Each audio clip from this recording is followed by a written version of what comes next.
All right.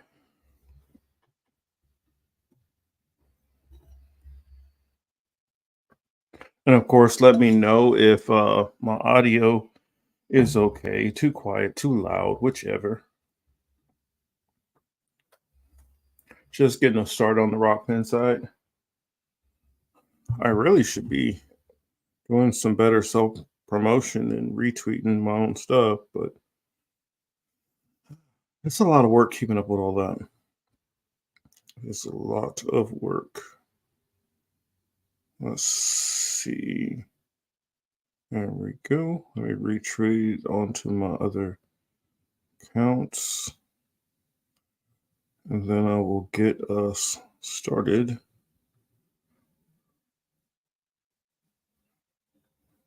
Mm, Okay, so I got us up on those. And last minute, Chris had to dip out. He had some things come up, but it's no problem. He will be back next week. Um, it's like there are blackouts and electrical failures all over where I am. Somewhere near me, the electricity went out also. Yeah, I had the power go out for probably a good maybe 30 minutes, like right before the show, and I'm like, okay, I don't know. This is looking like. See, I started out the day with a headache. Um, then Chris wasn't feeling well. I mean, well, not that he wasn't feeling well. I'm not. Chris had something that had to come up. Um, and then the blackouts right before the show, and I was like, damn, is it not meant for me to have a show tonight? I was like, do I need to sit back and get caught up on something else or finish what I was watching earlier? Shout outs to Wheezy over there at What's Truth podcast. If y'all haven't seen that video he's doing with who is it? John Hankey, something like that. Y'all definitely should check that shit out. But shout out to everybody who is here with me. I see Jira's in the building. What's up, Jira? Miguel. Um, let's see who else did I see? Mr. Streets and Chris and whoever else is hopping in. Of course, if you guys notice the title, I said subscribers and viewers show. So if there's any topics that you guys want to get into tonight, we will talk about them after a couple of things that have been on my mind this week, a couple of things that I've noticed. I'll talk about those. And then anything else that you guys want to talk about, we could talk about. If you want to join the show, if you want to hop on and have a conversation, um, I will be putting the link in the chat later on. Oh, excuse me. If you are a podcaster or streamer, and especially if I've had you on the show before, and you want to hop on with me for the duration of the show, you're more than welcome. Just let me know, and I'll drop you a link. But yeah, it sounds like omens all over today. Um, so we've had. Let me go back to my notes. Let me see what stuff do I have in my notes that I've been looking at for the week. Um, because since we only do the show once a week, what I've set up for me and Chris is we have like a little folder where we can go into some of the topics that I want to go into. Ooh, I do want to talk about that one, but I don't want to talk about that right off the bat. So one of the topics I do want to talk about, and this came up through who was it? I was watching somebody's channel, and they brought up something that Sabby was talking about, and then that made me kind of go down a rabbit hole. It's not something that I don't know about. It's just something that I know I have not talked about for a long time, and I know especially during this whole situation that's been going on with the whole Israel Palestine situation, it's something that I'm like, how did I not bring that up and together with this topic, because it's so it's just it's one of those things which shows I don't know if I want to say causation, but definitely a correlation to some of the destabilization which you see in Africa and its parallels and how it ties in with some of the stuff going on with Israel and Palestine today. So that's one of the topics that I want to go into later on in the show. Sorry, got to get my water in. I don't know, I feel a little dry. Janice, hey, how are you doing? Cat 83 says, how much of a difference do you think George Galloway being in Parliament will make? I think that George Galloway being in Parliament will help as far as being a voice. What's up, Wesley? It will help being a voice and a pushback. You know how a lot of people talk about, the mainstream media and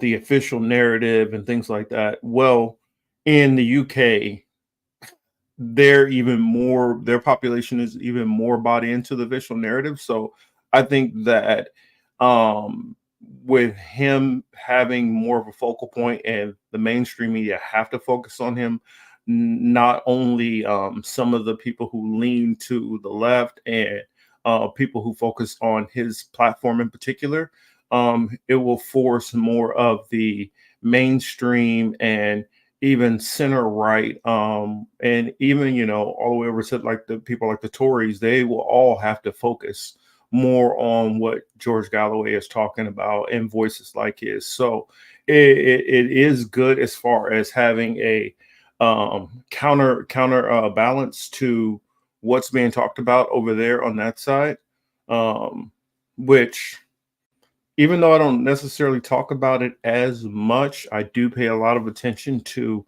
what goes on in European politics.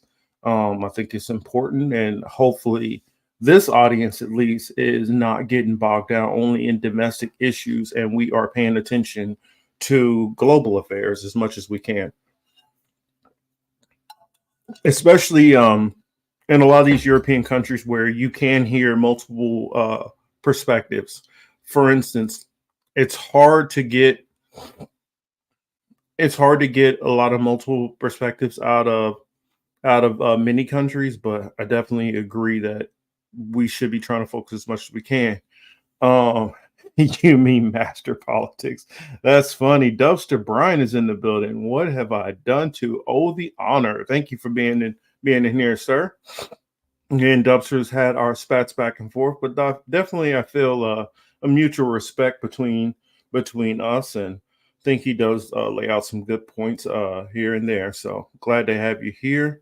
Let's see, isn't Ireland have full rights? Oh yeah, Ireland is probably out of the European countries, Ireland probably supports the Palestinians more than anybody, and all you got to do is simply look back into their history. It makes perfect sense that Ireland would support the Palestinians.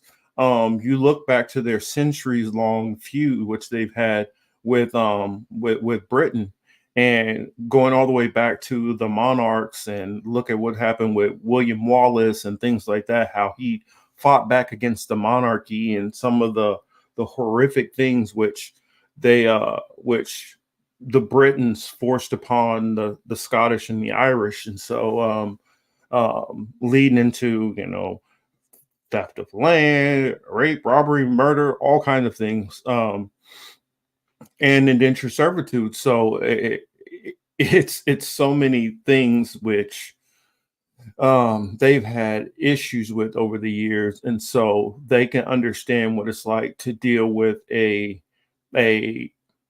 imbalanced power where they're the weaker of the two, and they're being dominated on, and they're always having to be a resistance force. And so I think they have that solidarity definitely with the Palestinians. For sure, respect, even though we disagree. Yeah, exactly. And I think we've been able to disagree without being too disagreeable. Thomas, Oklahoma says the Irish are cool with a lot of indigenous people. We Choctaws are allies with them, and much of the Irish folks support Palestinian rights. Exactly. When you are a colonized person, I don't think it's hard to identify with other colonized people. Now, of course, I'm not speaking for some of the newer movements of late and the mentalities that have happened within them, but I'm saying for the most part, most people who have been colonized or oppressed um, are able to see that. I feel like it should be a no brainer, but if more of those colonized and oppressed people can look to what we're going through, and a lot of times it's at the hands of the same people, it would help us in trying to be a balancing and a pushback if we all came together and tried to fight for each other and showed some kind of solidarity. But some things are just me being a wishful thinker.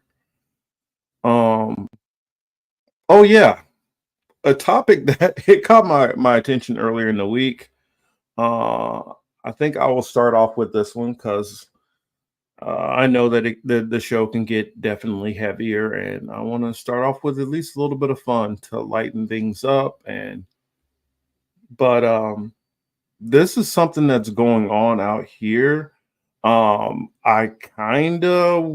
was thinking about going down there and taking some pictures, but I was like, um, I probably could take some pictures of it, but I don't think that it's gonna do it quite justice to the level of what's going on. Yeah, Chris H, I'm riding solo. Chris had something come up. But he said that he'll probably pop through in the chat or whatever. Chris is on the road, so he wasn't able to make it back home. Gipper is in the building, but hopefully I can. Well, I've noticed if I try to share videos and stuff earlier in the stream, it seems like it'll be all right, but it seems to kick me out if the longer and longer the stream goes if I try to do anything. So I figured I would load this video up and try to start it now. Here is the article. Let's see. So can we see that on the screen? Oh, all right, there it is. Ew. Okay. I don't know why they have that guy on the front, but no, Smithsonian. I do not need that. It says graffiti artists tagged 27 floors of abandoned skyscraper in Los Angeles. The street art brought new attention to a $1 billion project that's been stalled since 2019. Close that. So this article is by Julia Benzwanger, I guess. I hope I hopefully pronounced that correct. It was done on February 8th, 2024. Now, that's just a little picture of it. I'm going to show you guys a video of it too that I found. Hopefully I shared that. I'll see. It says graffiti artists broke into downtown Los Angeles ocean-wide plaza skyscraper development earlier this month and tagged over 27 floors with bright, bold letters. The work was a collaboration between local artists who spray painted the complex over the course of 3 days with words like dank and amen. While the Oceanwide Plaza was meant to be a $1 billion real estate project in downtown LA, it has been empty since 2019, according to the Los Angeles Times. Summer Lin and Robert Gaither. The plan was to build 3 neighboring towers that would serve as luxury condominiums and apartments alongside a hotel and retail space. However, construction stopped when the Beijing-based developer backing the project ran out of funds. So that's the gist of it right there. I want to see if I can find this video to show you all because it was kind of bonkers, like seeing it. And when you realize like where this place is located at, it makes it even more crazy. Because I can't remember which award show it was, but some award show that they were talking about. Dang it, I don't have it there. Let's see. Let me pull up another link. But I think I first noticed it like somebody at work, I think, told me about it. And I looked it up and I was realizing like, oh, wait a minute. Trevor Noah was like they were doing, I guess, the Oscars or Grammys or something like right in front of the building. It's kind of ridiculous. Is this the one that I found? Yeah, okay. So hold on one second. All right.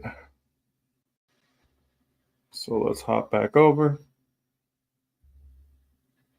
If it, yeah, it's already starting with the slow mos. Great.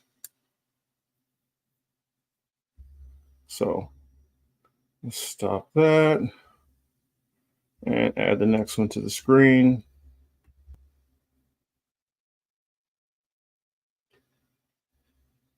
Here it is.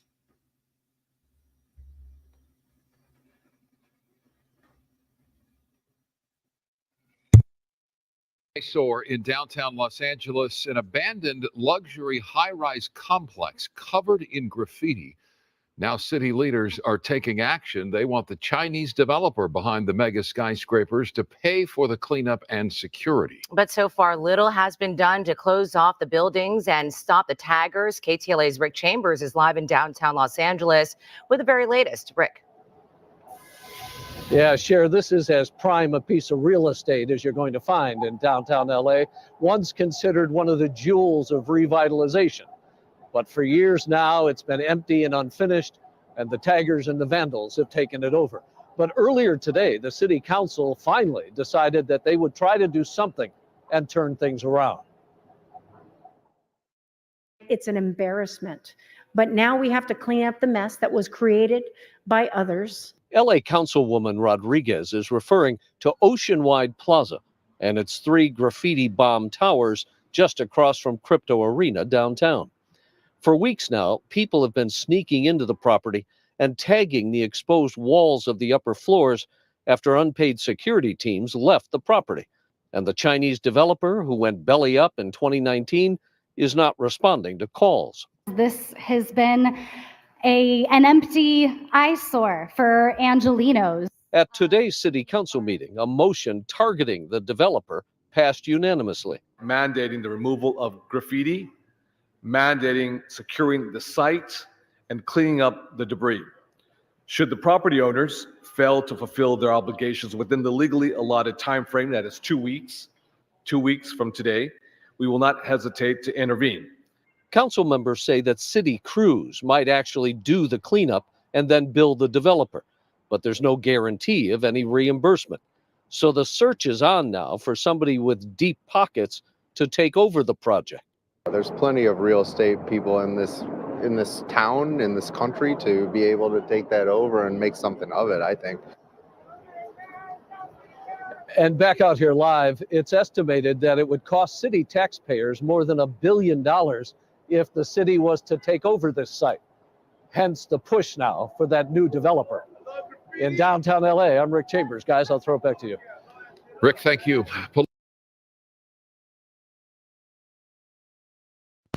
So that's one of the videos that I wanted to show you about that.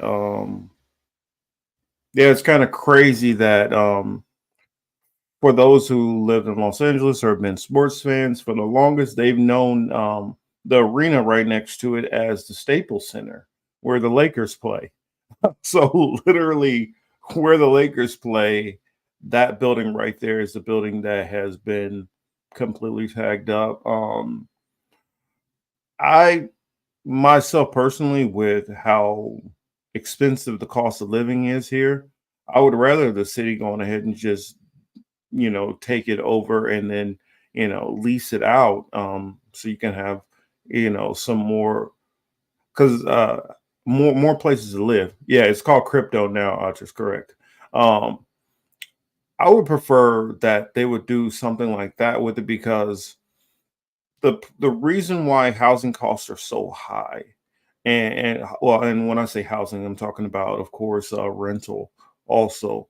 It's because there are far more people here and not enough places for them to stay. So for selected areas, it makes it easier for developers and realtors and people who own property to continuously jack the rates up. And there's no kind of rent control or anything that stops it from, continuously going up and up and up. So that's the reason why areas like that, well, any areas like that that are prime downtown in major cities are going to be massively expensive anyway.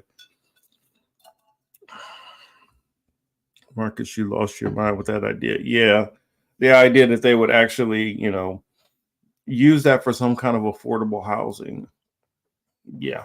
Or even just move some more of these, lease it out to some of these corporations, get them into that big building and get some of those corporations down there. And maybe that can drive them away from some of these areas that are closer to residential areas. And maybe it can drop the rental or leasing or home ownership in some of these other areas, and make it a little bit more affordable for people. But I know me and my crazy mind thinking, you know what, that affordable living is something that is actually a priority for councilmen in Los Angeles.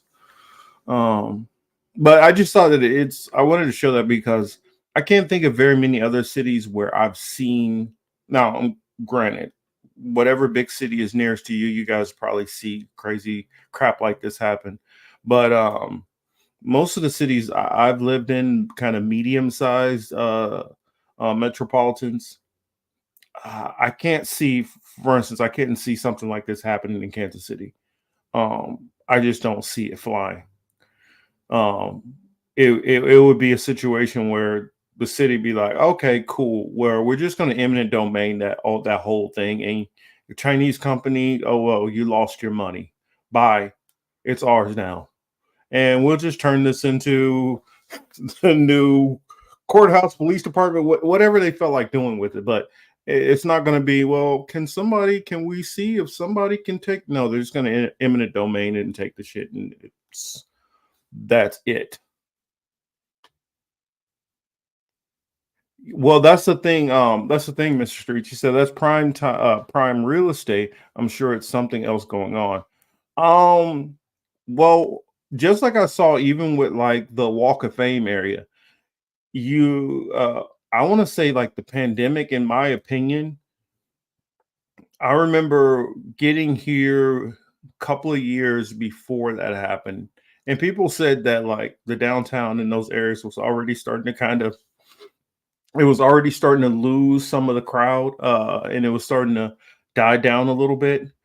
From that time, when I first got here, walking around downtown and walking around the Walk of Fame and some of these different places, Venice Beach, you notice a drop off definitely after the pandemic, and it hasn't recovered, and it does not look like it's recovering.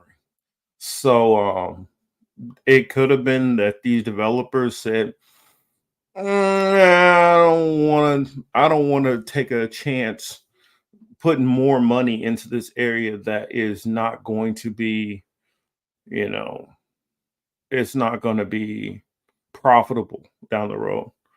Yeah, I know it's zone commercial, but I'm talking about they can do it for commercial businesses too. Actually, no, it's not completely zone commercial. I'd have to double check, but I don't think that that's zone commercial, because the other two buildings I don't believe are commercial either, and they're all part of that same complex. And I believe people are renting. I think it's like luxury loft apartments or something. So I don't believe it's zone commercial.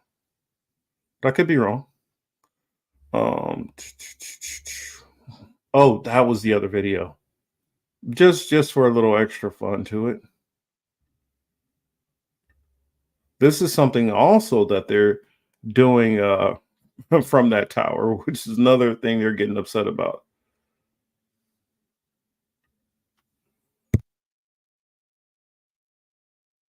stunts at downtown LA's now infamous graffiti towers. Daredevils are base jumping off the top of the buildings as authorities struggle to keep taggers and other thrill seekers away from the abandoned skyscrapers. City officials say the condo chaos is putting a strain on police patrols. And taxpayers, they're getting hit with the bill. KTLA 5's Mary Beth McDade joins us live in downtown LA with more on what's being done to stop the tower turmoil. Hi, MB.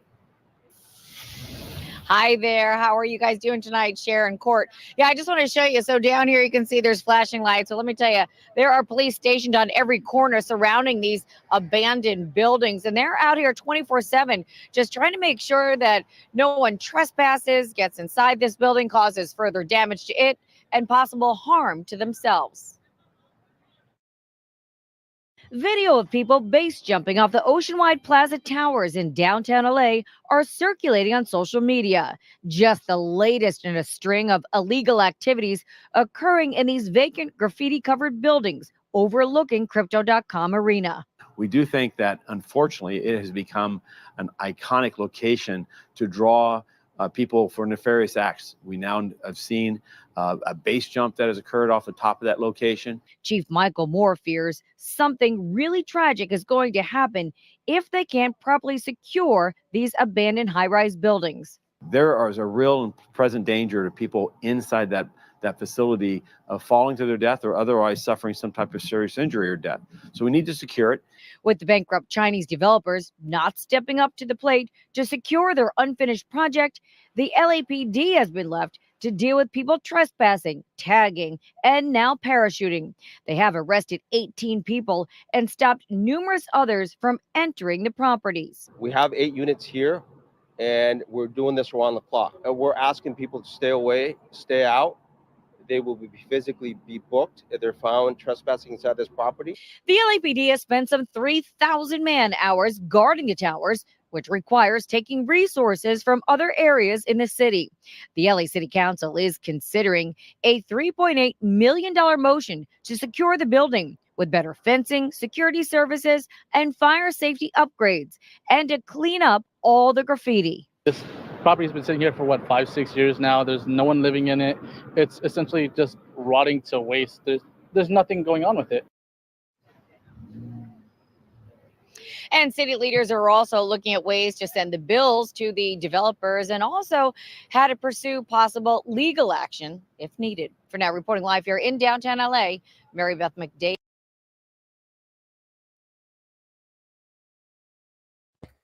All right, so yeah, that's what I thought. It is people. It is for rental property. Where the hell are base jumpers going to land? Yeah, they are landing in the road. They can't. There's a convention center on the other side, which I think that's probably the goal to get to the convention center. Anthony here says sounds like Northridge Mall here in Milwaukee. Geez, that's horrible. But I get that on some smaller locations, but we're talking about 27 floors. I mean, some of the pricier real estate within this area, within this metro. Yeah, they can't get in contact with them, Yipper, because they're a Chinese company. So it's not like somebody who's living stateside, and that should also bring up an issue with some of the housing issues here, because how much of this property is being bought by land developers who are outside of the U.S. Should be raised some ire. It's not only China either. You have China, you have Israel, you have Russia, you have Saudi, you have all kind of billionaires from all kind of other countries who are buying tons of property here, and it's also inflating the cost of living here, making it more and more expensive. So, I mean, hopefully that they'll do something about this. I mean, I tend to not like the level which China has done, where it's like, well, not China, but Texas has done, where they're like, if you're a Chinese citizen and you're living in Texas, then no. I mean, I get a little sticky on stuff like that, although I can understand it because it could it can incentivize somebody to move to Texas just to be able to buy property and then leave, and then you're in a situation just like this. But yeah, I do think something needs to be done, some kind of collateral, or if you are a a dual citizen, or you're just temporarily residing here, or you're on a visa or something, there needs to be some kind of collateral or something put up to um, deal with the possibility that you may flee and end up with a situation like this. So oh yeah, Yipper, but that's always been definitely in NY. Yeah, I mean, I tend to not know what Texas is gonna go with. That's the reason why I stay the hell out of Texas. It does some weird things. Growing up in a red state, I'm all right. I mean, I don't love everything that they'll do, but I know that they're not going to go to the level of Texas. Texas and Mississippi and those states like that do some stuff that I just stay the hell out of those states. Let me click over to the Rock Fan, do a double check just in case. Say what's up to anybody who's coming in. And as you come in, make sure you say hello also. Actually, at this point now, I think it's a good time for me to put the link into the chat. See, this would be a perfect night for Yonina to be in the chat. She typically wants to come on the show. So there is the link there, and let me put the link on the Rockfin side. If you did share the link anywhere else and you want to put it out to your people who follow you on whichever social media platform you may be on, that's fine. I'm not going to put it out on mine because I do know that there are trolls that would come on here just to give a hard time, and I just only want to deal with people who want to have a engaging conversation, or there's topics where you want to pick my brain on, or you just want to hop on and you want to make people aware of something which you don't feel that most people are looking at. Of course, if it's something where I have my opinions on, of course, it's my show, so I'm going to state my opinions. But the link is in the chat. Thomas says, I stayed in Texas for a few months. The politics, elitism, and crime put me in culture shock after a week. Yeah, I got family. I got family in Texas, so I've been through there, and just some of the different laws they've told me about. I'm like, yeah, I can't live here. At Political Matrix, can you give us the rundown on those red states? Why exactly do you want to avoid them? Me personally, why I would avoid some of the red states is because I'm not saying it's all of them, but I'm not going to say this is what I'll say. I'm not saying it's all of the people who are on the right, but it tends to be a certain level of racism that I find within all of those, which is systemic.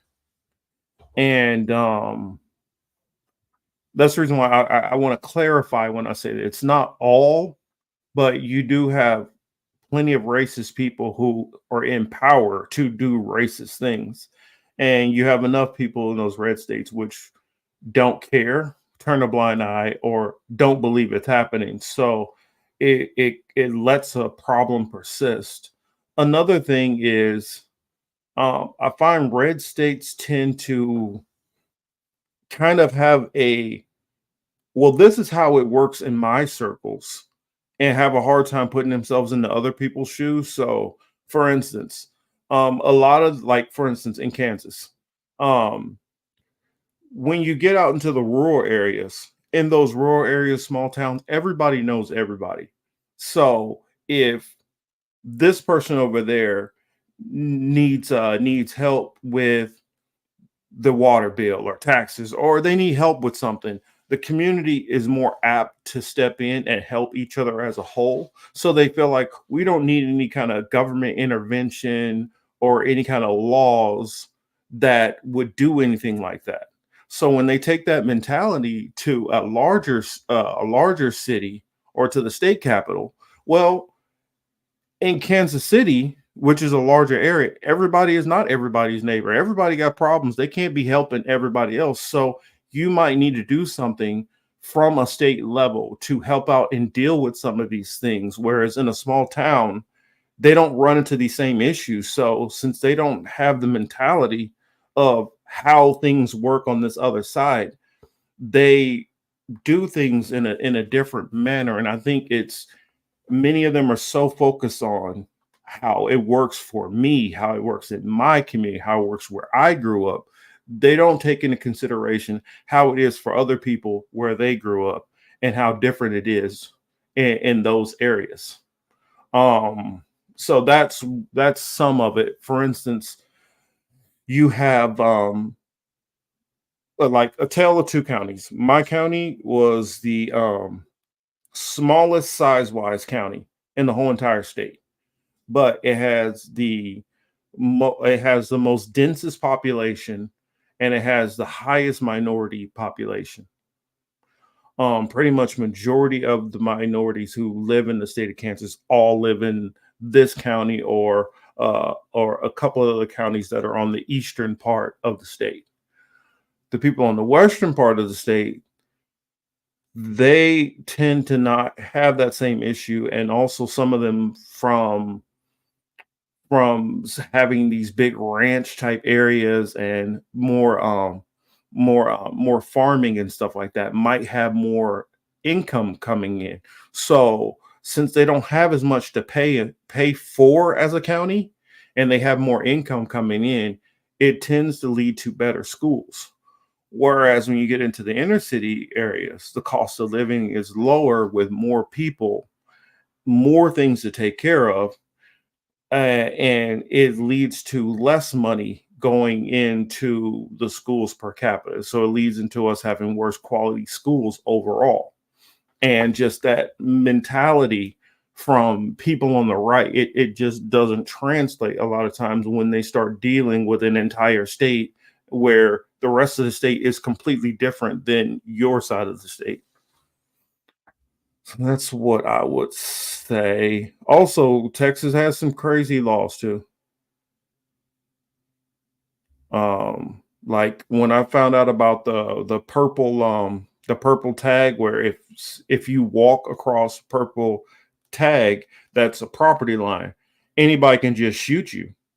So you might not even realize that you're trespassing. You're taking a shortcut across an area, which you do in plenty of other states. It's not a big deal. But in Texas, even that you're not a threat, some person can just come out their front door and just aim their 30-06 out at you and pow, take you out and get away with it. And so stuff like that is like, I'm not cool with some of these states and how they get down.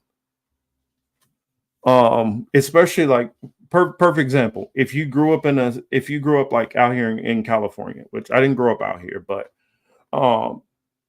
if somebody parks in front of your house, it's not a big deal because there's no parking. So anybody's just trying to find a parking spot wherever they can find one. In the Midwest, a lot of times if somebody parks in front of your house, because there's plenty of parking everywhere, you're like, who the hell is this out in front of my house? Why are they out here? What are they up to? And so you have that mentality first. Is it somebody come to visit me, or is it somebody doing something nefarious? And so when you move into these different areas and you didn't grow up in these different areas, the mentality of what your mind jumps to on the smallest things is huge sometimes. Just like the case of that in New York, where they pulled into this one guy's, they pulled into his driveway.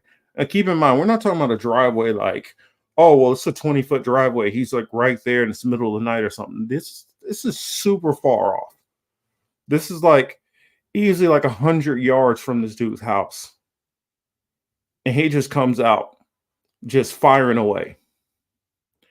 You know, in some states like Texas, you can get away with shit like that. You do that in some other states, you're going to prison. So that's just my little spiel on that. Wesley says I have skepticism on all these border stories. Let's see. At the political matrix, America sounds wild. When I hear the racism, it's shocking because I don't catch it like that and been in danger of being shot if I accidentally go into someone's property. Yeah, it's just like that. That happens in rich neighborhoods here in LA too. Maybe. I do. Well, you definitely will have the police coming very, very rapidly. But I don't know. Maybe I didn't know that they were packing out here like that in LA. But I mean, I just know that it's a higher level of what you have to do to get a firearm in California, but it's not saying that it's not possible. Cheers says, you know of which you speak, Texas Marks. Yeah, I got my family. They live in they lived in Odessa for a little bit, and they live in Henderson now, right outside of Henderson area. And then I've been to Dallas a bunch of times as a kid. Dallas is only 6 hours from Kansas City. Stepping on someone's shoe in an accident is, oh yeah. Now that's where you're getting into the different side of the walks of town. That happens out in a rural area. That's not a big deal. You do that in the area, Kansas City or Chicago, Brooklyn, some parts of LA. Yes, that can be your last foot you ever step on. Hello, Ruby. Glad to see you. And I just think that it has to do with there are different walks of life that we all grow up in, and different back to what Chris H was talking about, says America sounds wild. It is.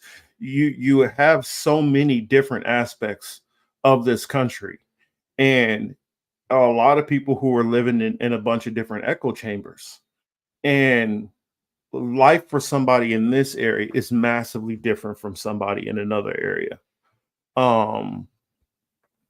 Like if you grew up in Miami, or let's just say the southeast, or the South in general, most of the South, you're not going to know anything about snow and ice and some of those different things. Also, I noticed just the way history is even taught.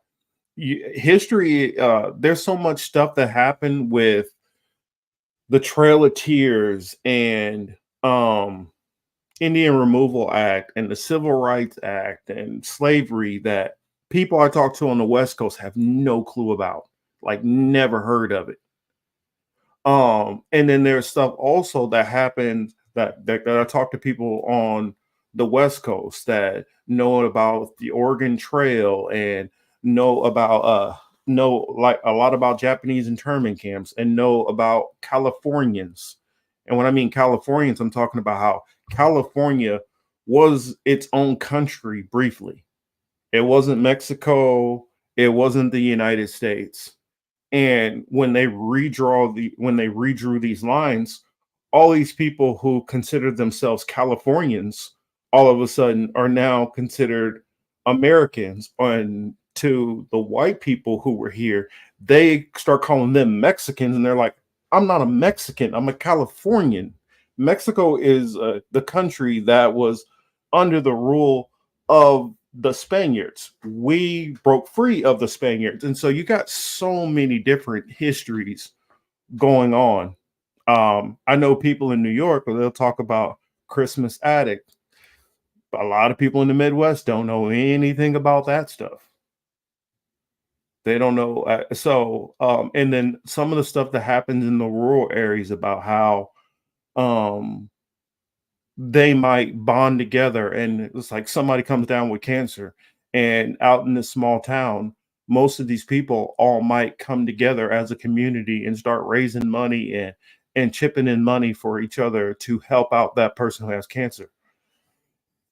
But you don't hear those stories in other areas. So America is still a very divided, segregated nation that has millions of different bubbles that people are living in. Meteor Dream says Miami is South America's trash can. Ouch. That's kind of brutal. But you do have a lot of the people who are on the bottom rungs of society out of South America who do end up in South Florida. Say, yeah, I mean, I like Jerry. Yeah, I grew up celebrating Juneteenth in Kansas City, and it to me it was weird how many people didn't know about Juneteenth.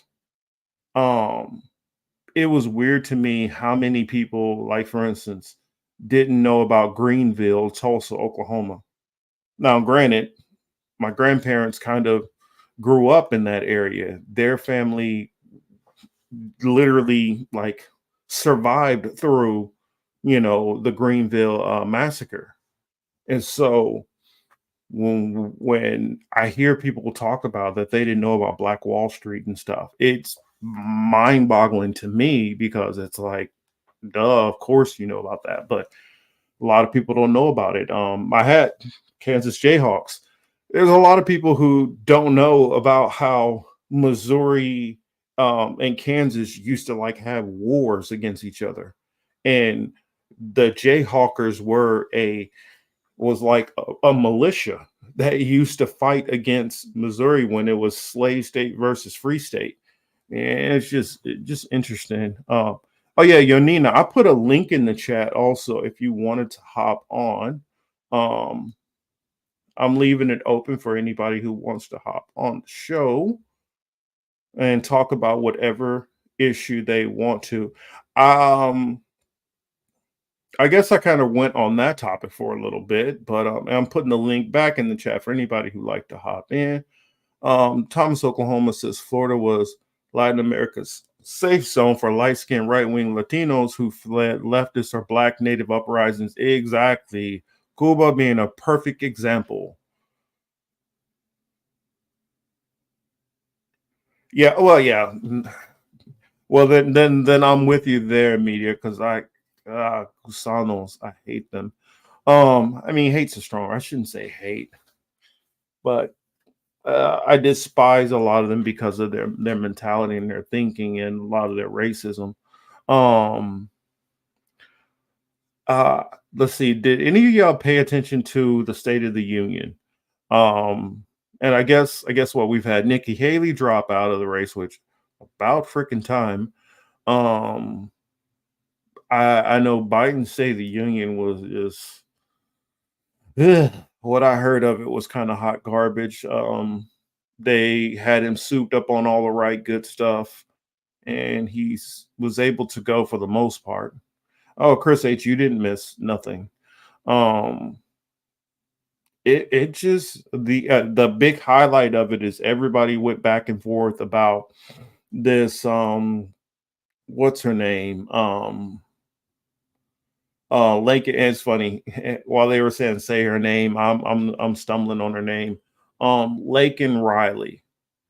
And this is one thing that I want to say to the people on the right and conservatives. It's because when they use that say her name stuff, I'm like, do y'all even understand what the whole purpose of why Black Lives Matter were saying say her name or say his name? That all started back with Breonna Taylor.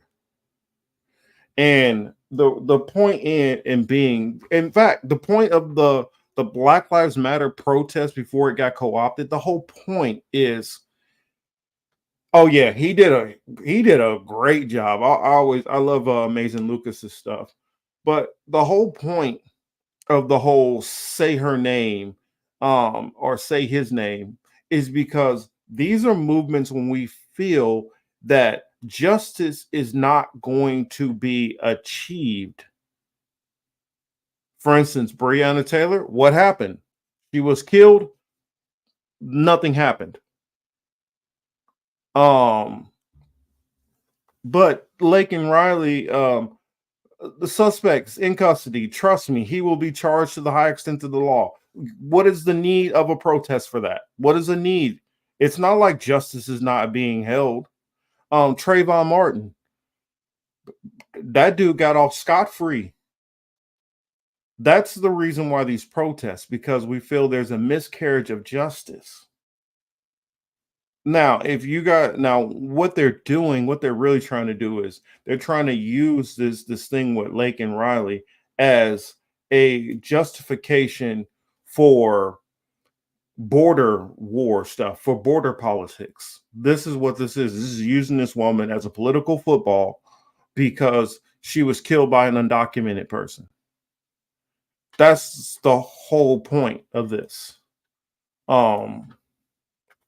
It's just like but that's I don't know, the right is obsessed with the whole we gotta secure the borders and okay, whatever. I at this point I don't really care what none of you political sides do. You worry about securing the border, you worry about giving 100 million people amnesty. I don't care. I really do not care at this point. I feel like most of us got enough stuff going on with our own personal lives that I don't feel like we're too focused on that. And the powers that be in this country are going to make whatever they feel happen, regardless of what any kind of protest or anybody really believe. So I don't see the need of thinking that you're changing or forcing it. What I tell people is if you think that you're fighting against something, if you think that you're getting progress on an issue, do some digging on it and then see if you're actually getting the progress you think you're getting.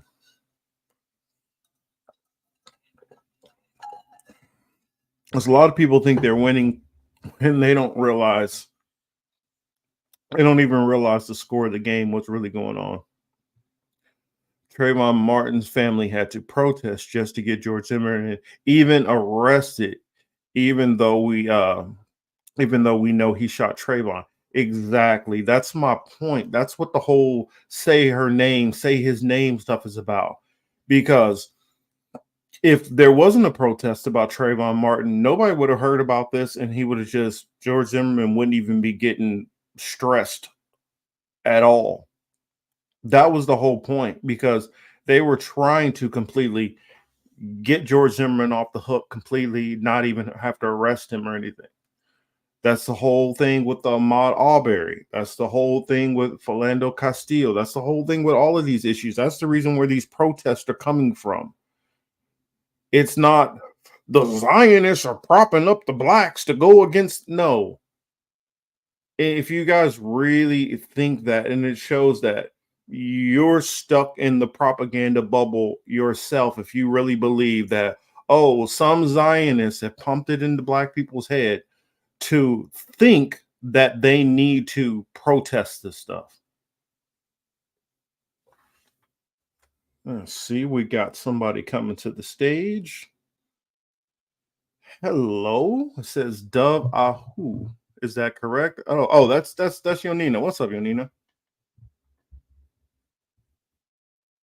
Oh, your mic's on mute. My bad. Can you hear me? Yeah, I got you.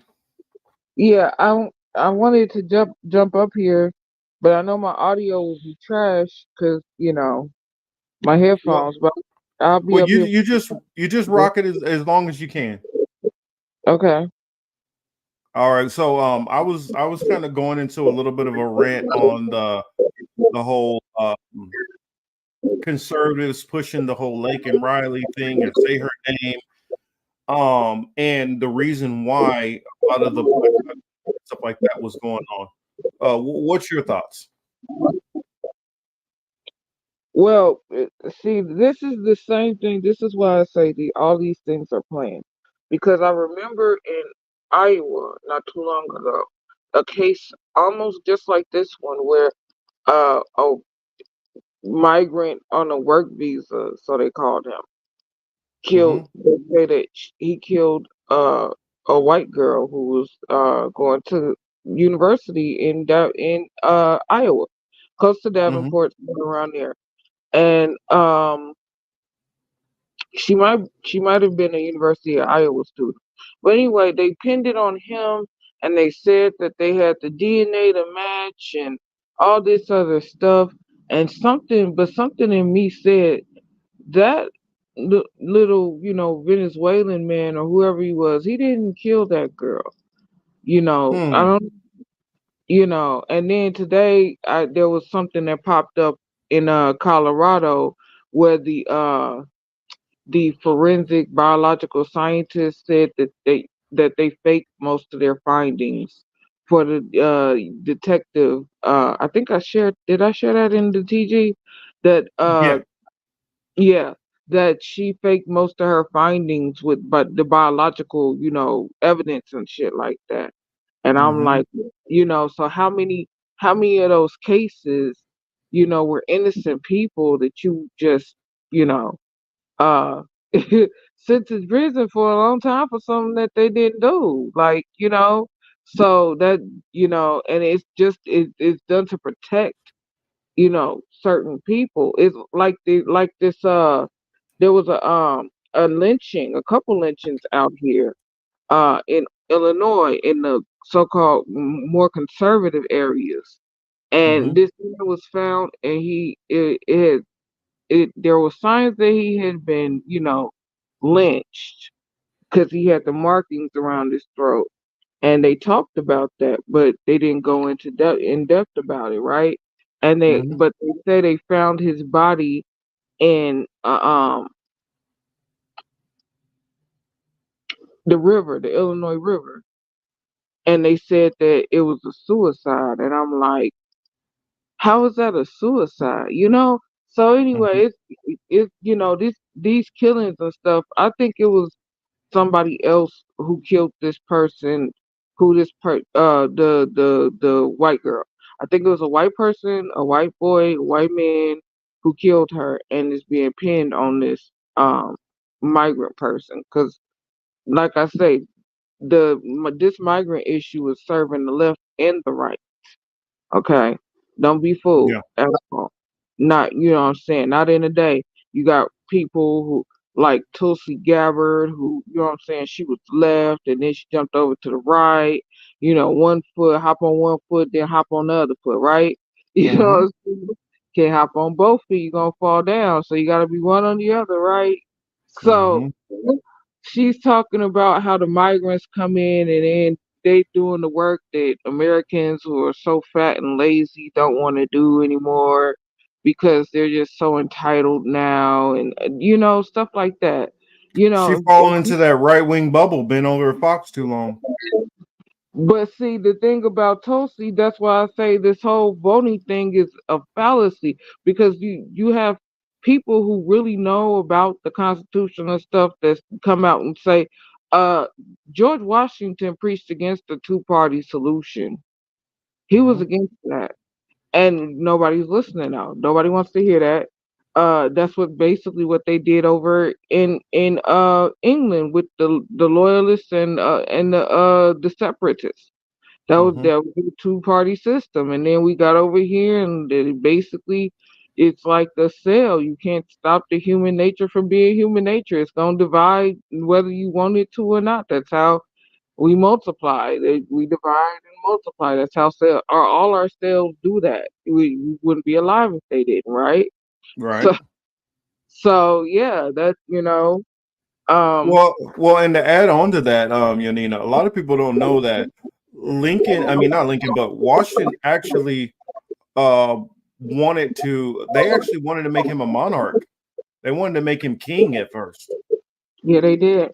Yeah, and a lot of people, I'm like, how do y'all not know this? I remember being taught this in my school books. I don't know how all these other people don't know that Washington said he didn't want to be a monarch because he didn't want to, have that type of control and power. Instead, he wanted to spread out the power and control amongst, each other to serve the community, you know. Yeah, that's But why he advocated for a parliamentary system, and in his fight against the two-party system. yeah, it's like, and people don't that's why they're so stuck in the two-party paradigm, because they can't understand that first off, the people who found this didn't even mean for this to be like this. They didn't want none of this to be how it is right now. You know, Hmm. and even though, we can, call them whatever we want to and talk about what clubs they belong to and stuff, and how they didn't really want this to be a Christian nation and stuff like that. Um, they wanted this to be a nation of rationality at the same time. And it's like, and some type of moral standing, like that, could be seen as, exemplary by the world, and different things like that. Well, what they wanted to do is they wanted to have a religious freedom. And that religious freedom is because many of these same leaders who started the country were running from persecution in different parts of Europe, dealing with the so-called Holy Roman Empire, the remnants of it, which became the Roman Catholic Church. And so many of them were trying to go outside of that. So that's where the Protestants and Puritans, and then eventually people who were into Wiccan and Judaism and all of these different things came to the country, because a lot of people like to think of Ellis Island, and after World War II is when a lot of the Jewish population came in, not realizing you had a lot of the so-called Sephardics who came in literally at the same time as like Christopher Columbus. Yeah, they don't know that. And there's, Mhm. you know what? There's a conspiracy out there that talks about Christopher Columbus either being Oh yeah, Jew yeah. or being related to him. I know what you're talking about. Yeah. So, and that's why, and it's like people don't understand that. They don't even ask questions about it. They don't. They would rather just. Well, think about it. They're actually beat down and dissuaded from asking questions. That's That's true. part of the That problem. happened to me. That happened to me as a child. You ain't lying about that. That show Hmm. did happen to me. And so if they beat it into your head to not ask these questions, then when you become an adult, many of these people never go back and ask these questions. They're not like me or like you, who's gonna challenge this. Yipper wants you to go in on the Christopher Columbus part. Well, I mean, you can if you want. what do you want me to say? Look, if my mama was living today, you ask her that same question, she would tell you damn near every last one of them, pretty much every last one of them European countries that got here did some evil things. I really want to cuss, but I don't want to, I No, want. you can. Hey, feel free.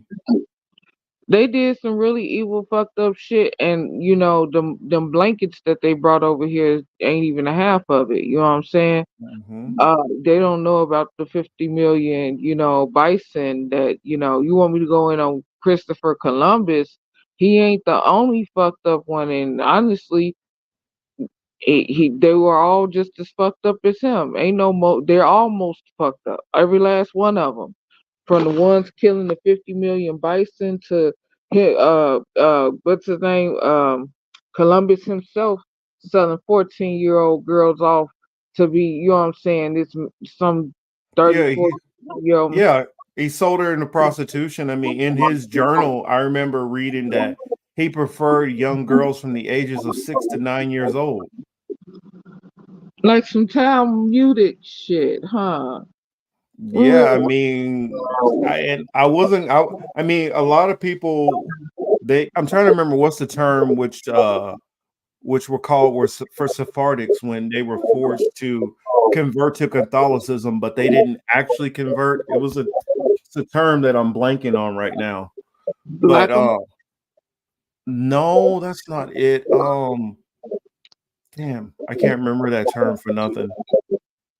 Let's see.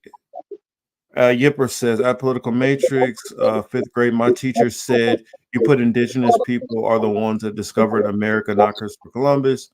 You will get it wrong on the test. Conversos. Thank you, Chris. Conversos. That's what they were called. Yes. Okay. Yeah, conversos. Because in Spain during the what was it called? The Inquisition, during the Spanish Inquisition, they forced conversion. And so to anybody who was practicing Judaism or Islam, they were forced to convert to Catholicism. And you had many who would pretend that some that actually did convert, and then you had many who did not actually convert. Just on the outside, they pretended to convert while secretly keeping up their same religious beliefs. And now I got a question, because weren't they also persecuting Christians? Because and that was the Knights Muslims. Templar, Muslims who were actually doing like rituals and stuff. Now you're in the Knights Templar. Now you're going. That wasn't just a smear. They really are. Knights Templar was doing some other stuff. But that's a whole can of worms. They called them Christians. Keep a pin in that one. But the Knights Templar wasn't Christian, and that gave them, because my birthday actually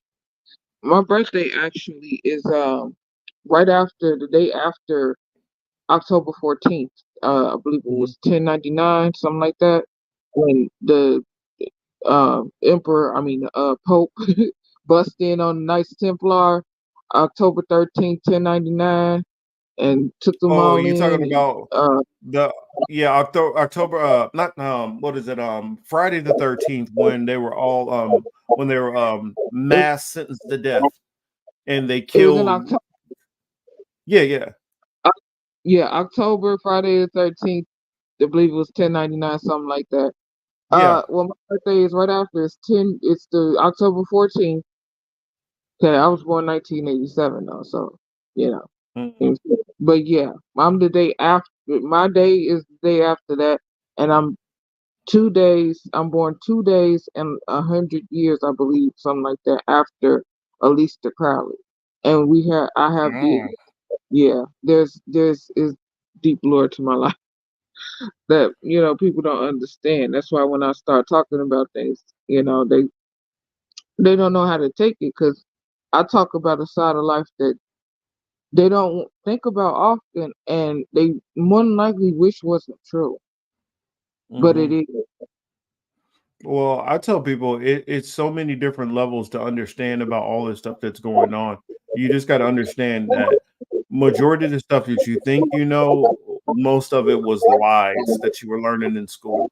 And so at a certain point, you got to go back and question all of that crap that you were being taught in school.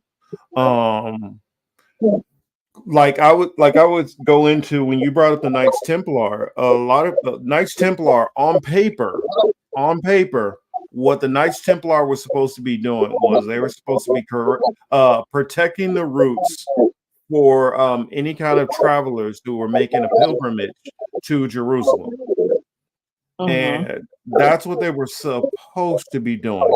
But what it appears that they were actually doing is they were looting, and they were actually bankers, and they were hoarding loads of cash. And then it was also said that when that Pope when he sent the people to go in, he found that they literally were doing every crime under the sun.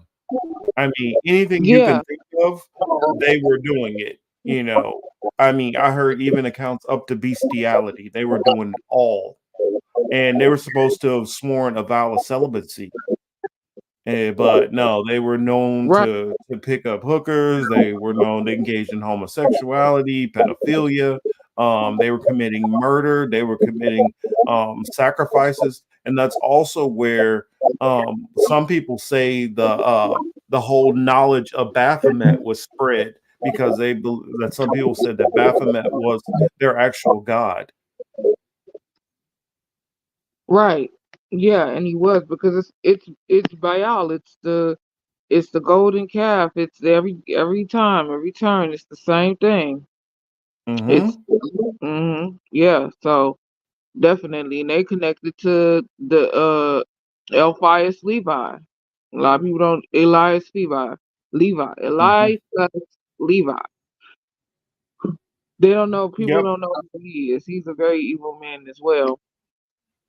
And they all these people who work behind the scenes who now we hearing about their names, and they had a significant hand in guiding where society went. Most people don't even know who Edward Bernays is. They don't understand, he mastered the psychology of making literally the being a hustler. Well, do you know? I'm gonna test you real quick. Who was Edward Bernays' uncle? Oh, and I probably know it. You know it. But I got 100 million things going on in my head. Anybody in the chat know who was Edward Bernays' uncle? I'm curious. If anybody out there knows. Was it? Did Oswissel says Freud? Exactly. Correct. Right. Sigmund Freud. Yes. Yeah, I knew that. And so a man who spent his whole career studying human behavior and trying to calculate their thinking and how to manipulate people. He took a lot of that. He took that work and he put that into his goal of manipulating people through propaganda. Yeah, Chris A says I have Bernays' book called Propaganda. I can put it in the Telegram. Oh, is it? If it's an audio book, that's perfect. I think everybody needs to read it because when you go into the book Propaganda, it like for instance, I don't know how many of you guys have what everybody's background is or not, but even on the collegiate level, if you go into journalism, if you go into marketing, a lot of these different companies study from Edward Bernays.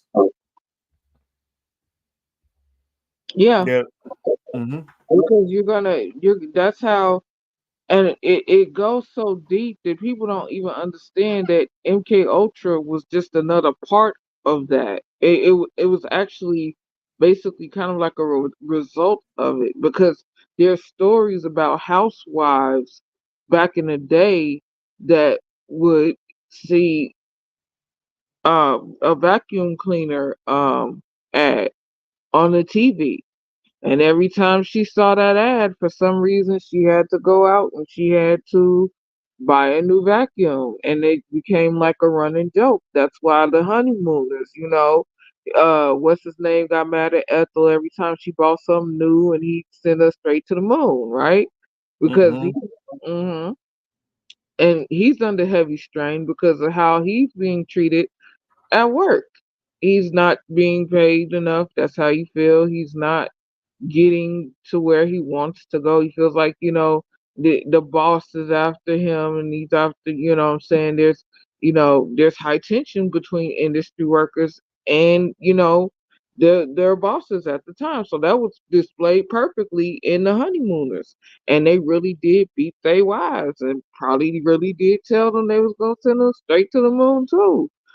And the wives didn't understand or know why they would be going to buy these vacuums all the time. Well, a lot of people, when you brought up about the beating the wives thing, that was something that was very common in old times. Like one of the more famous kind of prominent works, A Streetcar Named Desire with Marlon Brando. There's a very big scene in there where his girl Stella, where he like just grabs her and you look into old Bond movies, and giving a woman a little slap was like something that was very common back in those days. Yeah. And they would say, well, it's because, you're hysterical, so I had to slap you back to your senses. Different things like that.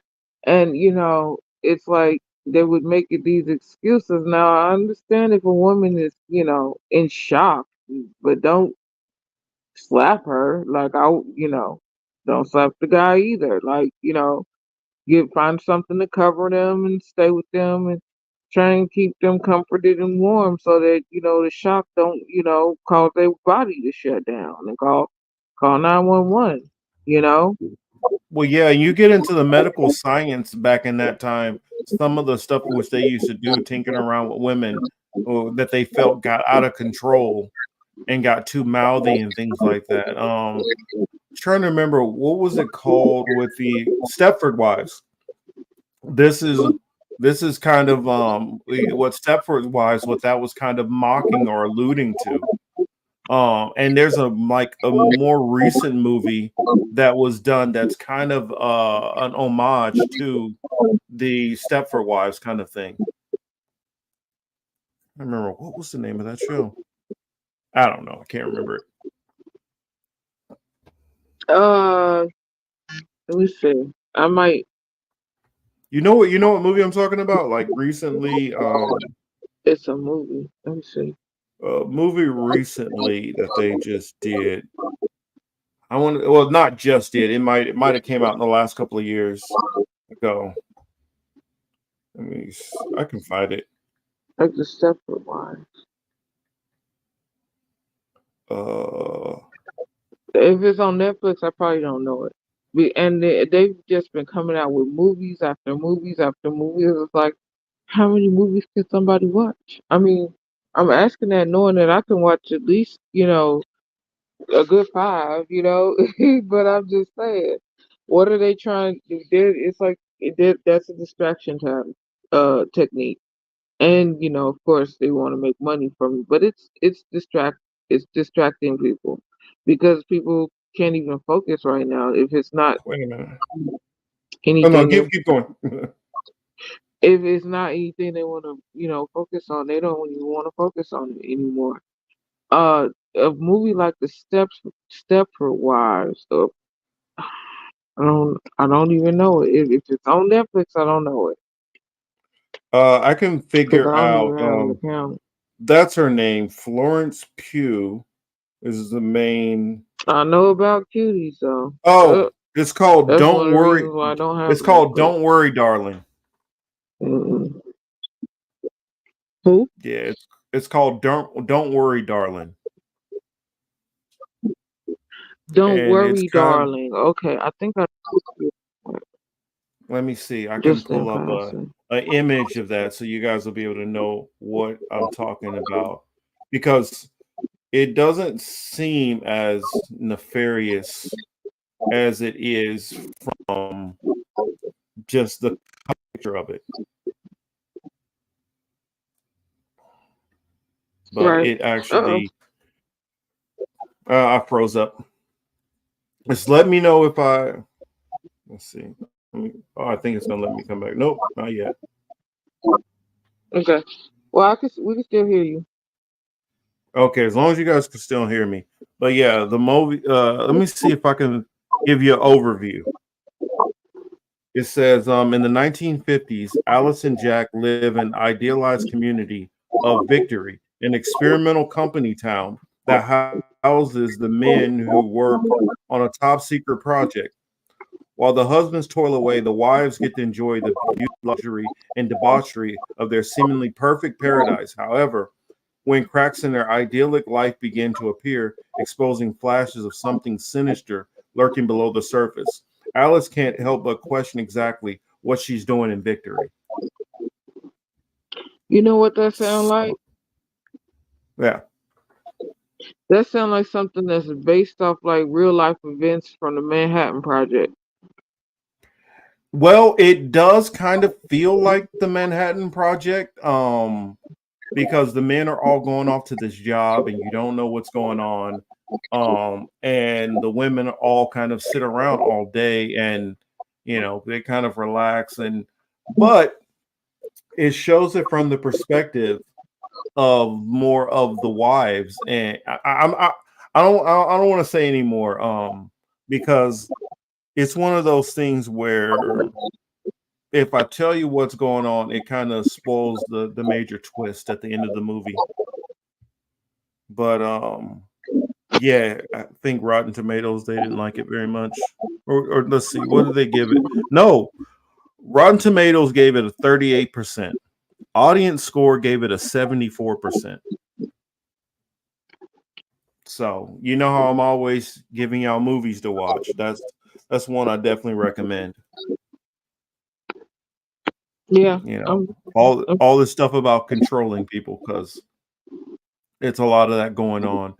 And since you broached that topic about control, have you watched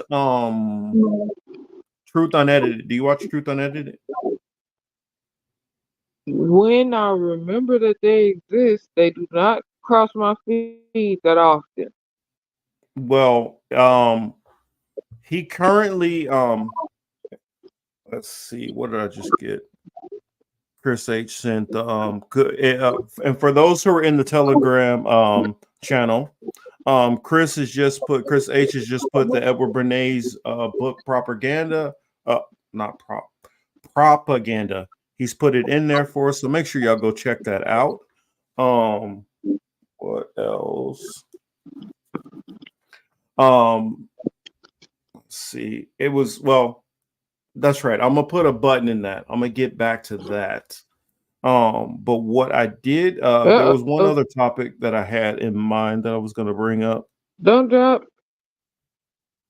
There you Hello? go. Come on. Come back. Oh, you still got me? Am I fading away? Come on, Marcus. Okay. So Come on. there was another. There you go. You still there?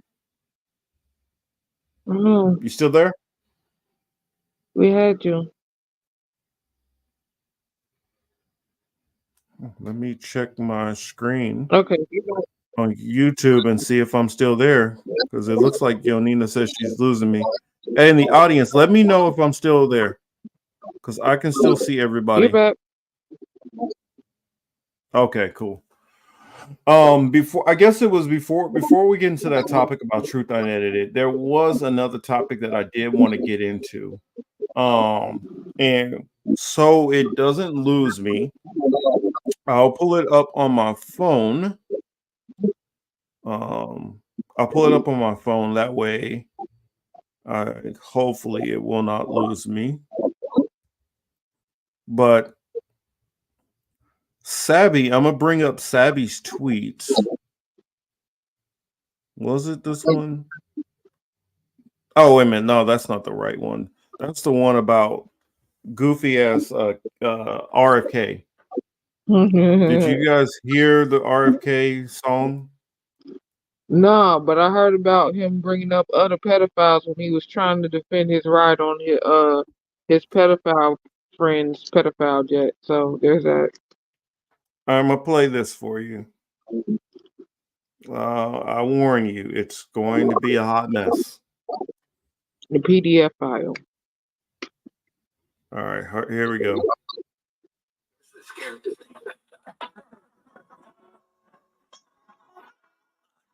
Kennedy Jr. You don't have to believe lies. You don't have to take sides. You can only President of the United States.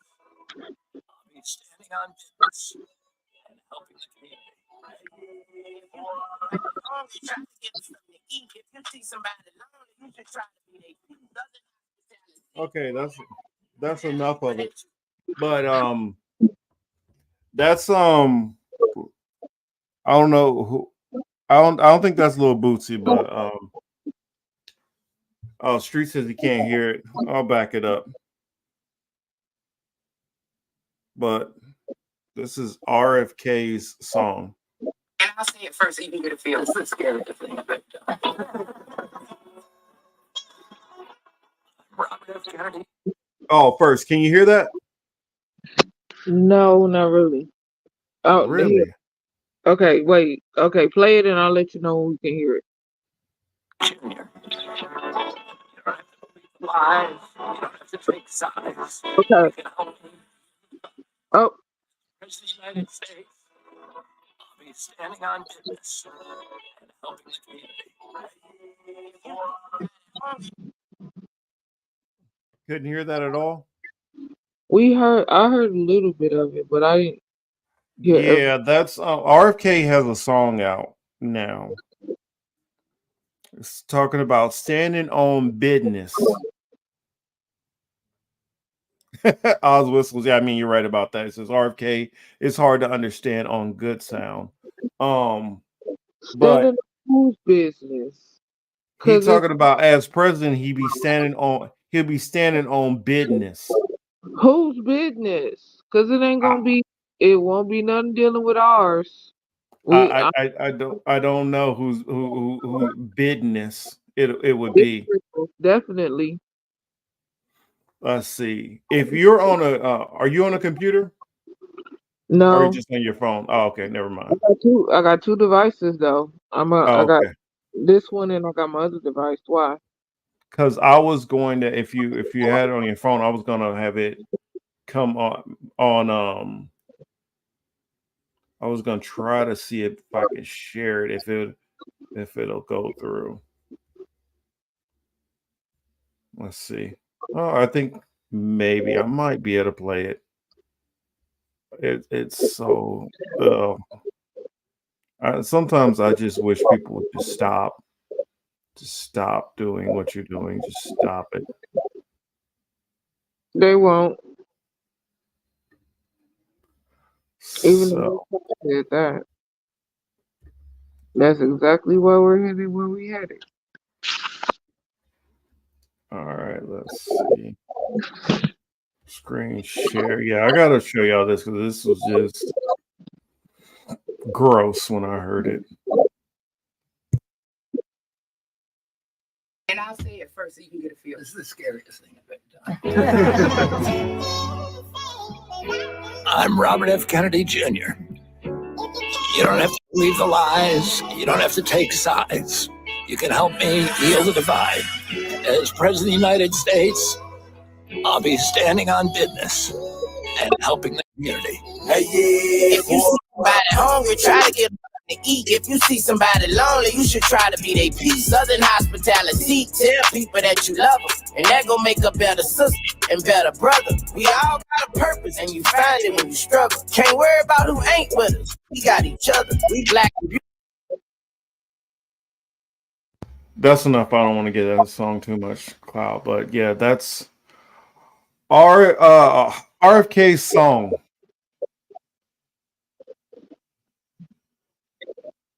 What'd you think?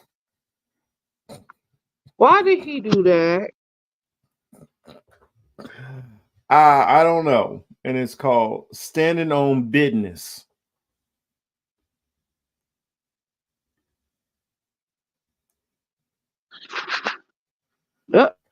Yeah, Savvy's tweet here says the candidates love to pander to black people. This fool just said business.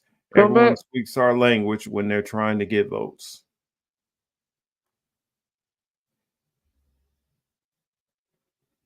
And apparently, I believe that this it says his tweet says, believe it or not, on my last trip to Atlanta, I hit the studio with at Drummer Boy Fresh, at Bootsy Official, at Hot Boy 32, at the Auntie Angie, at DJ Ray. Okay, so this is Savvy Sav's post.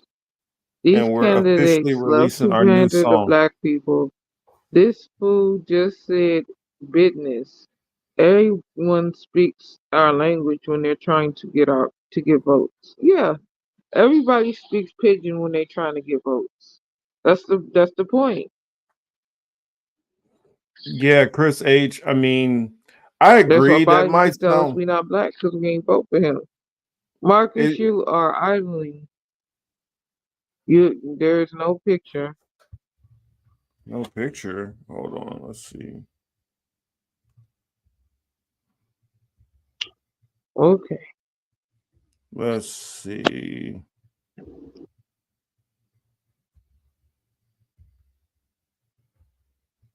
That's what I said. Gimmicks don't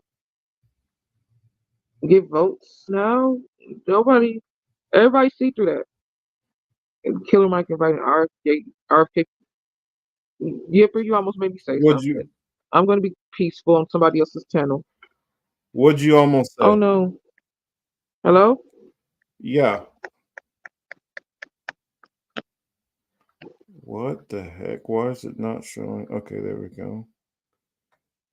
I still see myself. You can see him. So I should. Do I Yeah. need to leave and come back? Yeah, you might need to leave and come back. I think yeah, there we go. So this is the RFK thing and yeah, it's pretty gross. And I agree with you to a degree, Chris H. I just feel like you don't need to do it pandering. You can come in and you can speak to Black people. You don't need to do it this way. This is my issue with it. You don't have to do it that way. You can say, you know what, I would like to go to an area and say, you know what, for members of the Black community who would like to come out, having this for outreach. Now, part of the problem why he's going to, a record studio is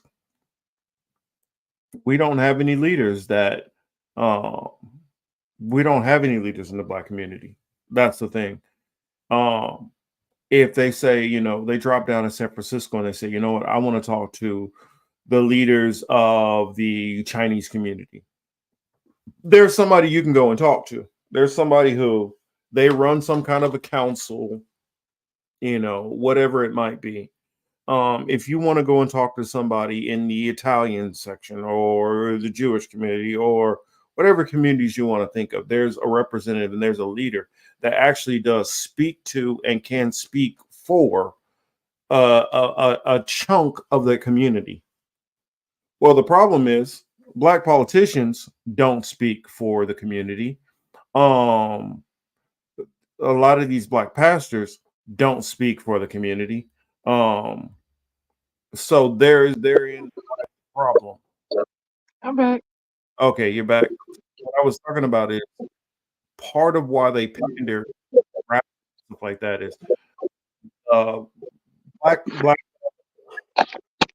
politicians don't speak for the Black community. Black pastors don't speak for the community. Black celebrities really don't speak for the community. So they're trying their best at, okay, well, what can we do? Can we try music? Because we see that they have more of an impact because we're basically the only community that doesn't have any representative leadership that has any kind of credibility with the community. Yeah, you can't go to, well, see, you can't go to the Prince of Pan-Africanism either. I mean, I think it's ridiculous. And the reason why is the Black community is so massively segmented. And the thing about it is, there's no one faction that has a major chunk. I mean, and if I'm wrong, you need to hop in and give your perspective, because how I see it is you got one portion who is the Black politicos, whether they're Democratic or whether they're Republicans. They're a small percentage. Then you have a percentage which is in the education field, which a lot of times that crosses over to the political field.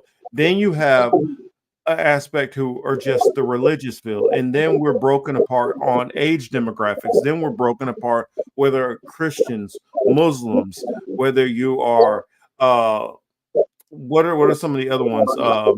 I mean, of course, Hebrew Israelites, but outside of Hebrew Israelites, then you have the Black Moors. Then you have the people who are in the Kemet. then you have the Pan Africans, then you have the FBA.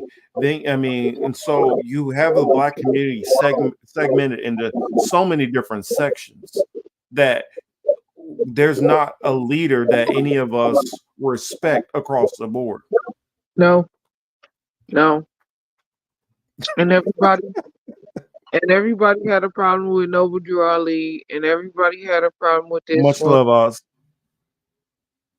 and everybody had a problem with other ones. My mom said, my mom was in Chicago when Nation of Islam people, black people were choosing to be Muslims. Mm-hmm. She said that her mother didn't choose that because she saw how a lot of the black women, when Islam first got started, or the Nation of Islam first got started, they were being abused and mistreated by a lot of the guys in the movement, and that really ain't changed. So at least they were still doing it when I was, because then they devolved into gangs. So they were still doing it, but then there were gangs about when I was growing up. So there's that. Yeah. But yeah, so that's what made my mother choose Hebrew Israelite. Because my grandmother saw the Nation of Islam and what they were doing to women and how the women and children were being treated. Mm-hmm. She didn't agree with that, so because she was already, getting beat at home. So she's like, well, I'm not gonna try and see God with people who beat their wives when I get that at home. I'm Mm-hmm. seeking better, so yeah. Yeah, Thomas says Tariq Nasheed said he is the ultimate leader. LOL. I thought the Black community had respected religious and civil rights leaders. Was that decades ago?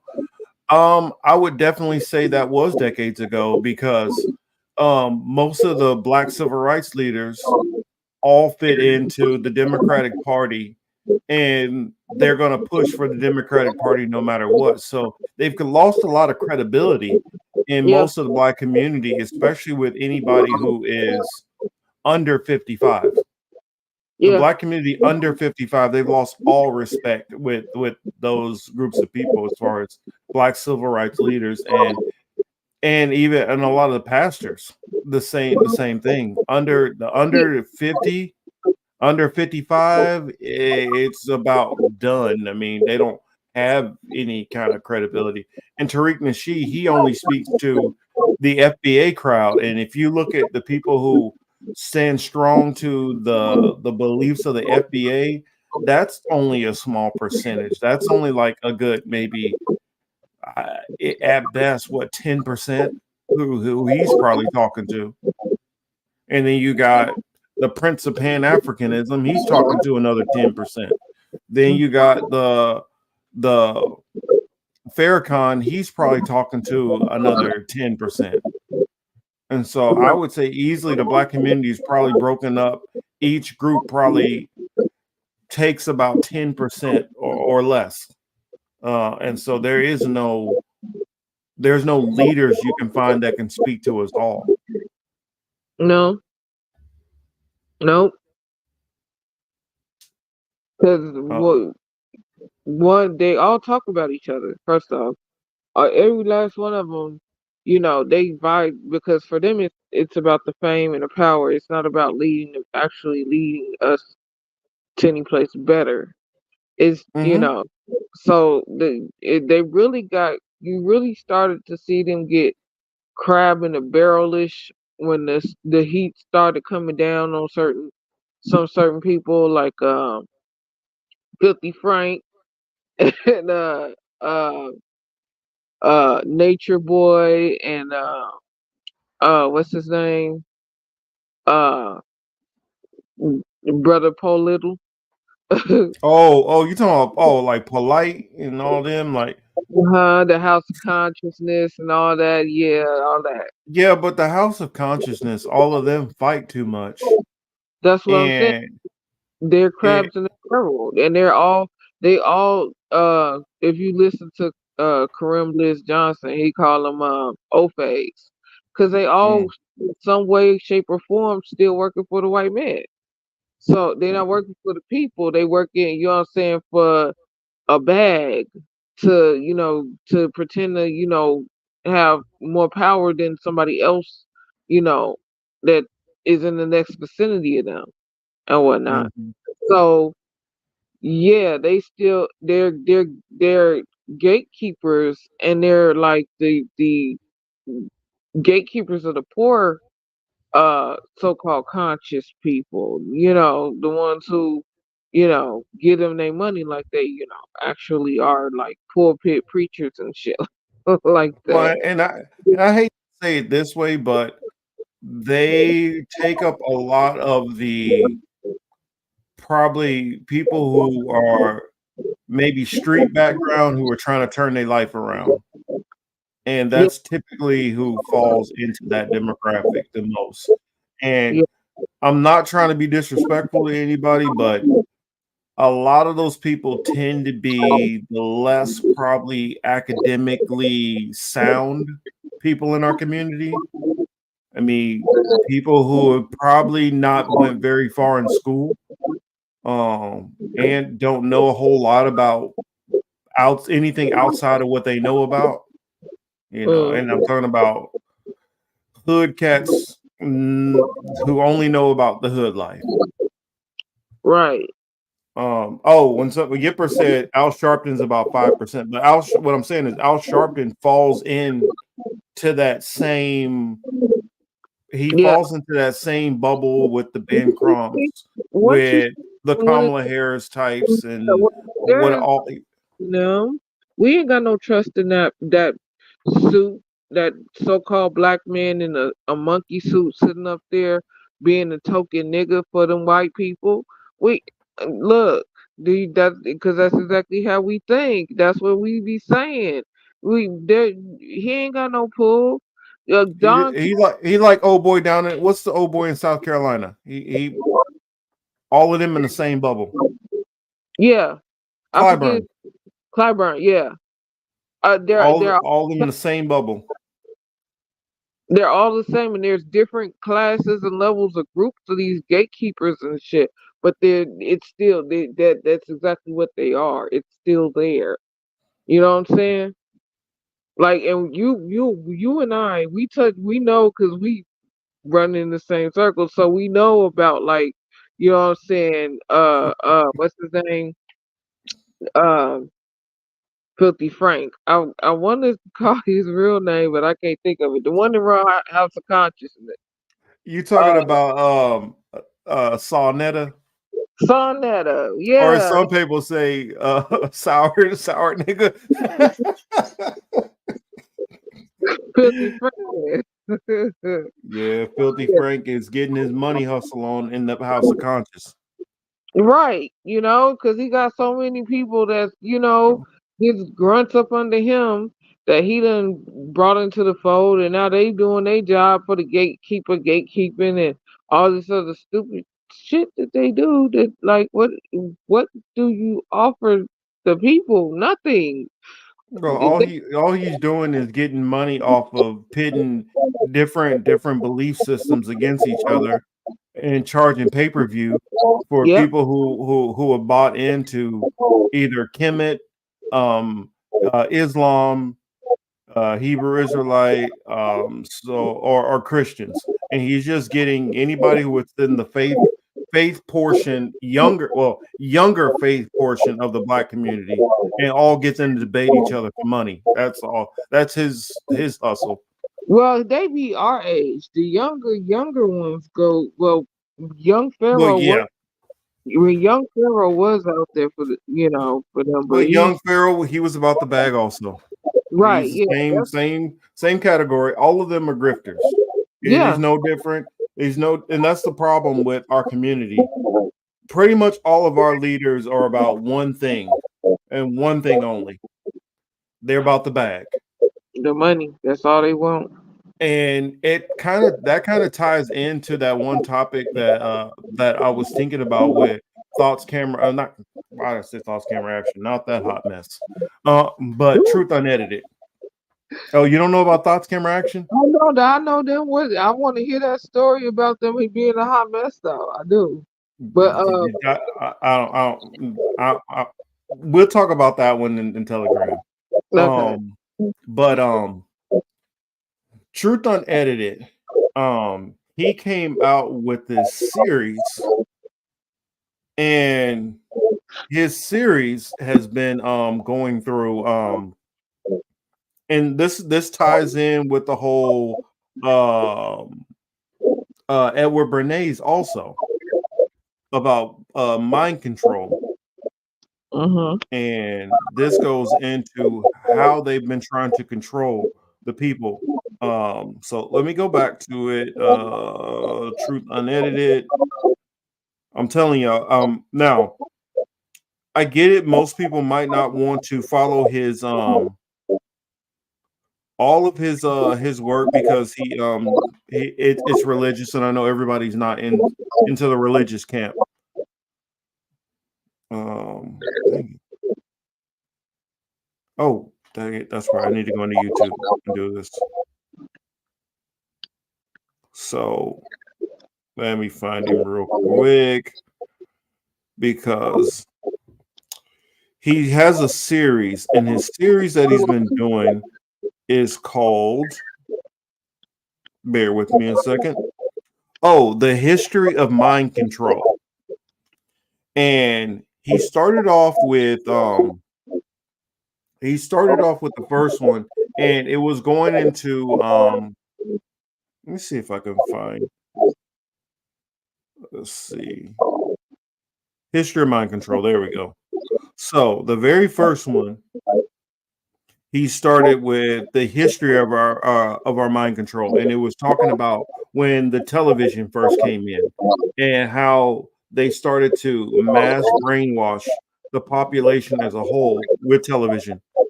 Then it goes into the 60s, and during the 60s on some of the different how they were I'm giving a paraphrase, of course, of what the whole probably hour-long video encompasses, but trust me, it goes into a lot more, and I do recommend going through this series and looking at it. It goes into the 60s with like the civil rights and how it was pushing everybody to get along and judge by the content of each other's character and things like that. Then when it starts getting into the 60s starts putting in the men versus women, feminism, and pushing more of that on television. Then the 70s was about the sexual revolution. And then what was the next one? He did a part 2 on the 70s. And it was starting to get us into priming us for the 80s. And it was starting to prime us into like the different camps of people, where you started splitting the Black community and white community. And you saw it with radio also, how you started to have the Black stations. Oh, Yanina, could you what's the background noise you got going? Nothing, but I'll mute. Okay. All right, cool. So the 70s, how you had the different divergent of the communities and start segmenting us, whereas you had shows that were more catered towards the Black community and shows that were catered towards the white community, and speaking to different aspects of them. And I do recommend y'all check it out. All of that to build up to the 80s, to where it's really about, and it started to be about the money. The money was the most important part of the 80s. And so which, if you think of it, many of the people now who are definitely holding a lot of positions of power, not all of the positions of powers, because the baby boomers are still holding down that, but you have a lot of people who those kids who grew up in the 80s now are parents, some of them grandparents even, but how those values that were being manipulated upon us through the division first in the 50s, 60s, and 70s. Well, not the 50s, 60s, and 70s, but from because the 50s was mostly about kind of getting people hooked on TV. The 60s was about trying to bridge those gaps and bring us all as one, as they're saying. 70s, it started to be about feminism, splitting men versus women, the sexual revolution, and then started getting us hooked on money. So now a lot of us who are living within that brainwashing we've had from mass telecommunications over the years, Edward Bernays, Sigmund Freud, things like that, television eventually start separating us. Well, I don't want to say separating us because people watch shows that were black shows and white shows, and it wasn't about race, but it starts segmenting our ideas about different communities more and more.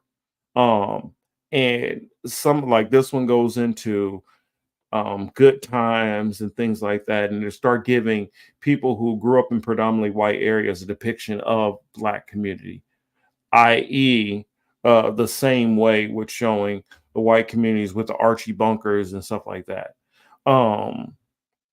And I actually want to try. Well, I got Yonina here, so if I do kind of fizzle out or whatever, she can kind of hold it until I can hop back in. I think I want to show y'all some of this and we can kind of react on it together.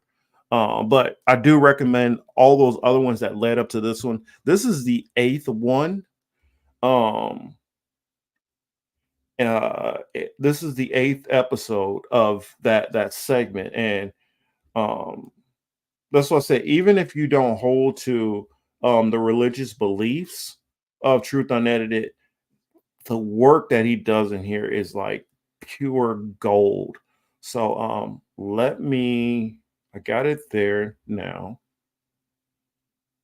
Could we get the name of the brainwashing guy again? That is Edward Bernays. All right, so let me put it looks like I got on nail polish. That's gross. So let me grab it. Here we go.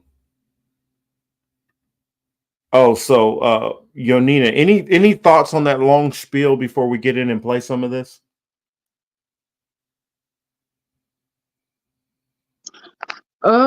Yeah, but I can wait until after we play it to have, to react to it because I'm pretty sure I already know what it's about to say. And I agree with a lot of what it is saying because, this is, my experience of what I've lived and, people who are blind to it, who don't know it, they, probably need to watch this so that they can get woke up to what's going on too. Okay, yeah, that's cool. And I'm not going to show the whole thing, of course, because you guys need to get over to Truth Unedited and check out his channel. He dropped some good information. Chris A said, "Oh, it was Truth Unedited. I wanted, but I'm good now." Okay, so here we go. I'm gonna mute up, and we're gonna play first little bit of this.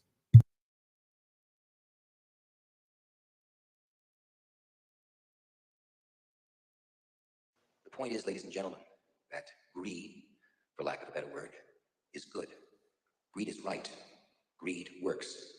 Greed clarifies, cuts through, and captures the essence of the evolutionary spirit. Greed, in all of its forms, greed for life, for money, for love, knowledge, has marked the upward surge of mankind, and greed, you mark my words, will not only save Teldar Paper, but that other malfunctioning corporation called the USA.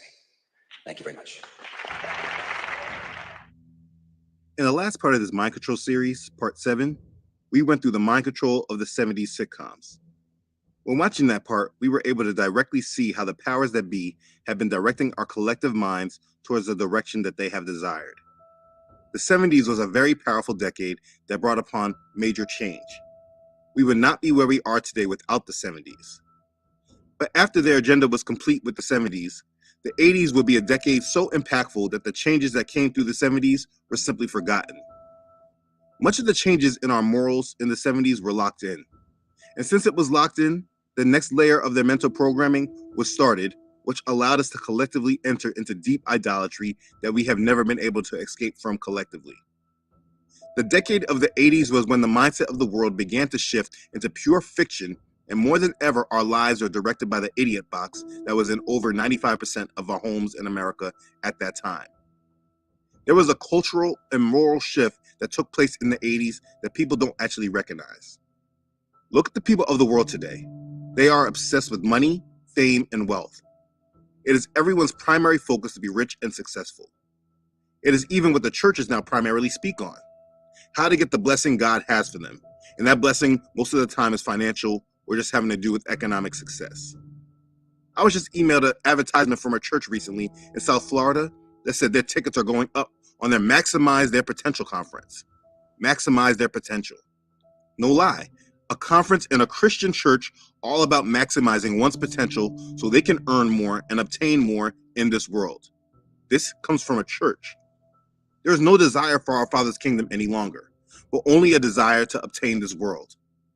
And if this is the mainstream thought within the churches, you can imagine what is in the minds of the secular world who reject the church. As a society, we are completely obsessed with money and having it.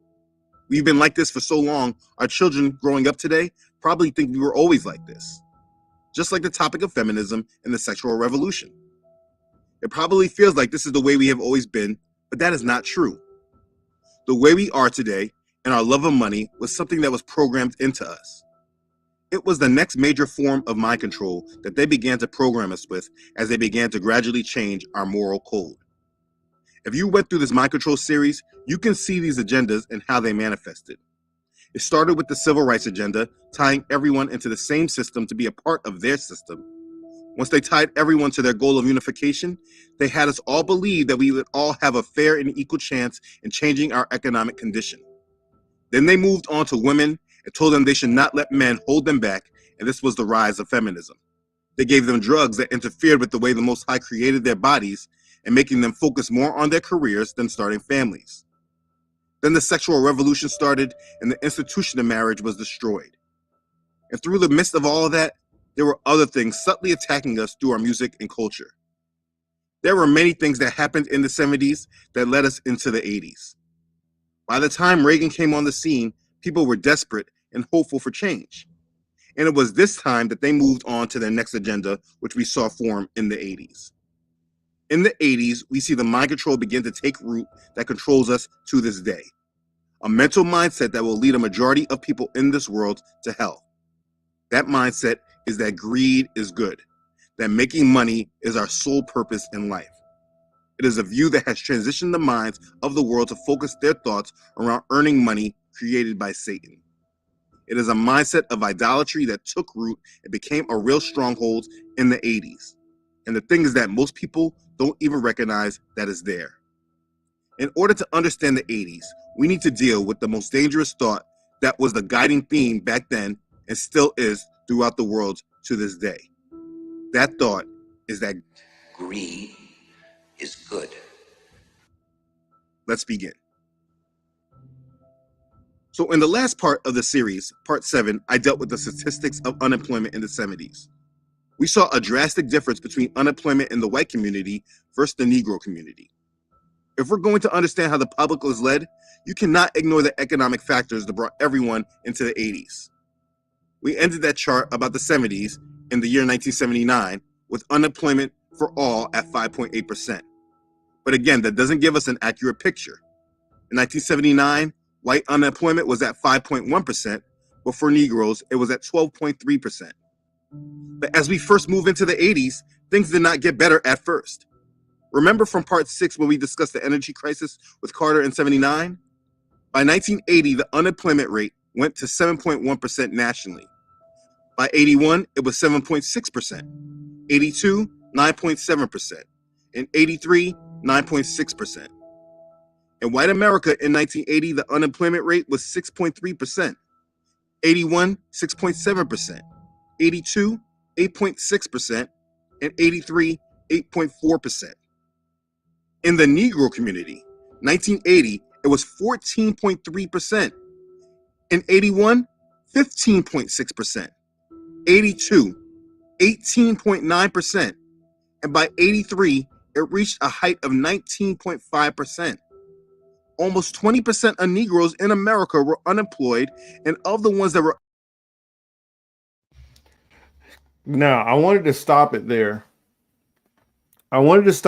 Because this is something which, going back to a comment before, and hopefully Ruby's still there, she said, do you think conservatives are being paranoid about Democrats using undocumented immigrants to help Biden? Yeah, I do think that they are. I think they're kind of dumb on a lot of that stuff. But also the whole point about conservatives in their different way of seeing things. Conservatives are living in a different reality than what many of us are living in. And this is the reason why they don't see any racial tensions. They don't see any racial issues. Chris H said that, yeah, the conservatives are basically saying George Soros created the sundown towns.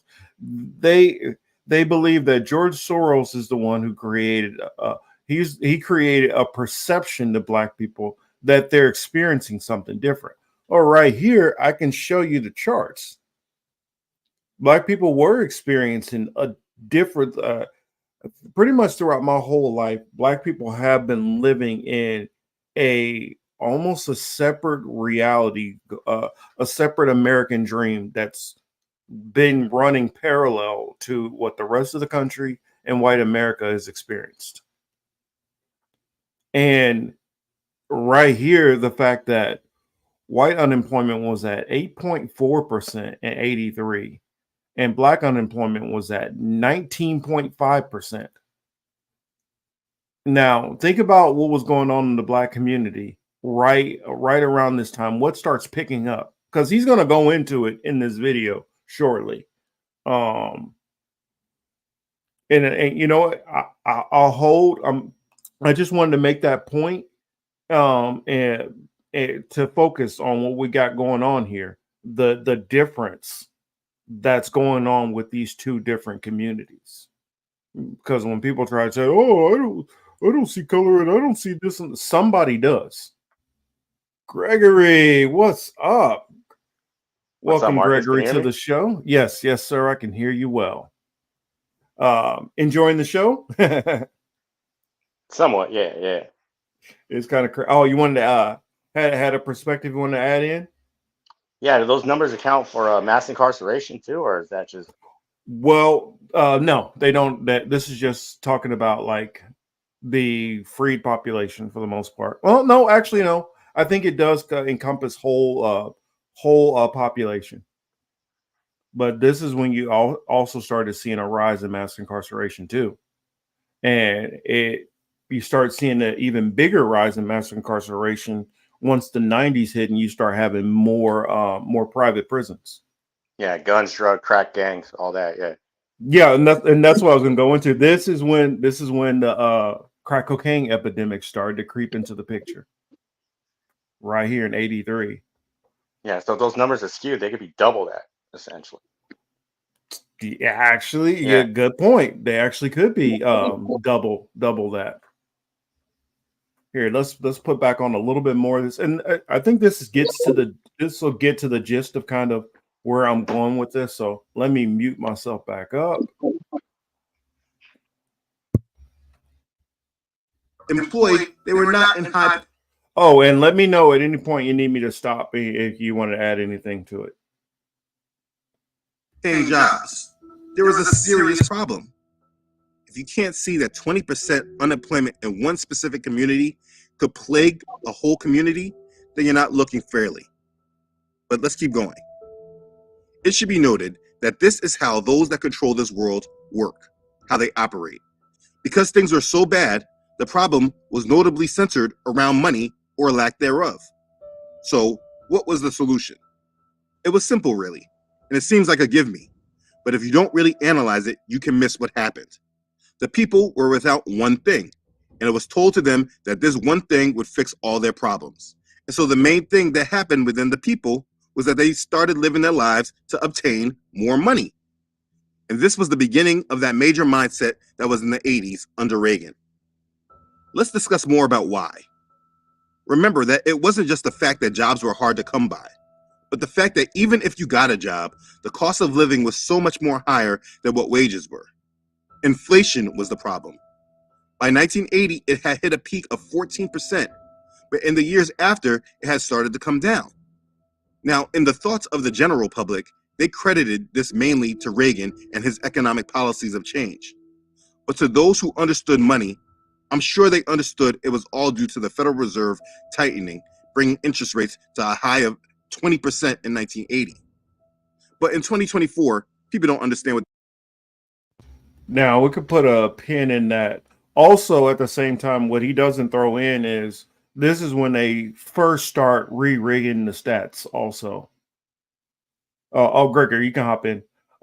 This is when they start and this both parties did it. Start ratcheting down the statistics so that they can claim, oh no, look at my job numbers. We're doing so much better. And so also this is when you had credit first hit the scene.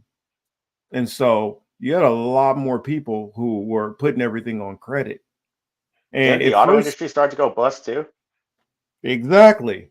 Auto industry started to go bust. This was when you had the first trade deal. I can't remember what it was called, but this is before NAFTA. And this is when you start having some of the problems in Detroit. And you start having a lot of those factories start moving out. This hit Detroit, LA, Dallas, Chicago. It hit like 8 different cities in particular more because of the manufacturing base started to struggle in those areas and started killing those off. And that led to what he's and I suggest everybody check out yes, that's when some of them started moving to China, some were moving to Mexico, some were moving to Canada. But this is before like NAFTA came in and it really wrecked shop. When this started coming in, it led to crime rates skyrocketing. And crime rates were already going up in the 70s too. But I mean, that typically happens whenever you start having higher unemployment rates. People got to feed their family. They're going to figure some way out one way or another. But yeah, your thoughts, Gregory. What do you think? Yeah, I mean, that's exactly right. The 70s, you can see a lot of people robbing drug dealers. Yeah. And that's when you started having, if you look at it, if you think about it, that's when you had women's liberation movement, you had a more aggressive civil rights movement. And for people who think about, when you think civil rights, you only think about the Black community. You gotta change that thinking, because it's you had trying to remember what was his name. You had a couple of Mexican civil rights leaders who were fighting. Cesar Chavez, thank you, because there's a holiday for him out here in California. That's when they started pushing more on labor laws and started saying, hey, we need to try to work on paying people better. There needs to be better treatment of the workers. And it was more of that push that was going on. And so there was a big push from civil rights, multiple different groups of people. You actually had the LGBTQ community was pushing on stuff. You had the anti-war movement pushing on stuff. And so you had all of these movements of people who were all saying, hey, we're not happy with what the hell is going on in this country, and we want to see shit change. And so what did they do? Well, let's just raise inflation. Let's put more of a burden on the worker so they can work harder, because you go back in those time periods, it wasn't uncommon for a middle-class person to have 2 houses. You had your summer home or your winter home. You go party. I'm gonna take the family up to the cabin in the woods. that was normal. But when they forced this two income household trap, then now mom and dad both have to go work. Now you need both of those incomes versus that one income was enough to typically take care of you, put money aside for college and all that. That also goes into, what was it, 79, when Reagan, who was governor of California, pushed for colleges to have to pay more. A lot of the state colleges were free. That changed with Reagan. And from then on, once that changed, college from then on constantly got more and more expensive. And so basically we faced when Truth Unedited is talking about this change in the 80s, a lot of us in the audience were either born, probably maybe some born in the late 70s, many in the 80s, some in the 90s. And we were in this influx period where a lot of things were changing. And since we're being born right in the middle of it, it's easy for us to miss it. Your thoughts, Gregory? Yeah, I mean, you're pretty much on point with your analysis. Reagan also got rid of 2A open carry in California as governor.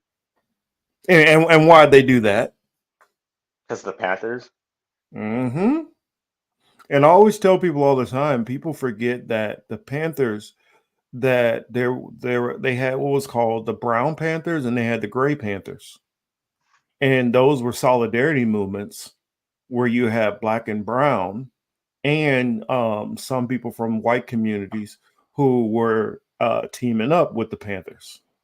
And these movements, which they saw them as a huge threat, because you had people in the Black Panthers, which were kind of starting it, were like, yo, these are some things we learned about the state. This is shit that's on the books. These are things that we can do. And when they start putting that out to leaders of other communities and started working on the solidarity movement to start pushing back, the government's got a little bit nervous. That's also when probably, I want to say, the 85, 86-ish, after they had gotten rid of those laws, a lot of the gun laws in California and in a lot of other states, truth be told, that's when you also start seeing the police forces get more militarized.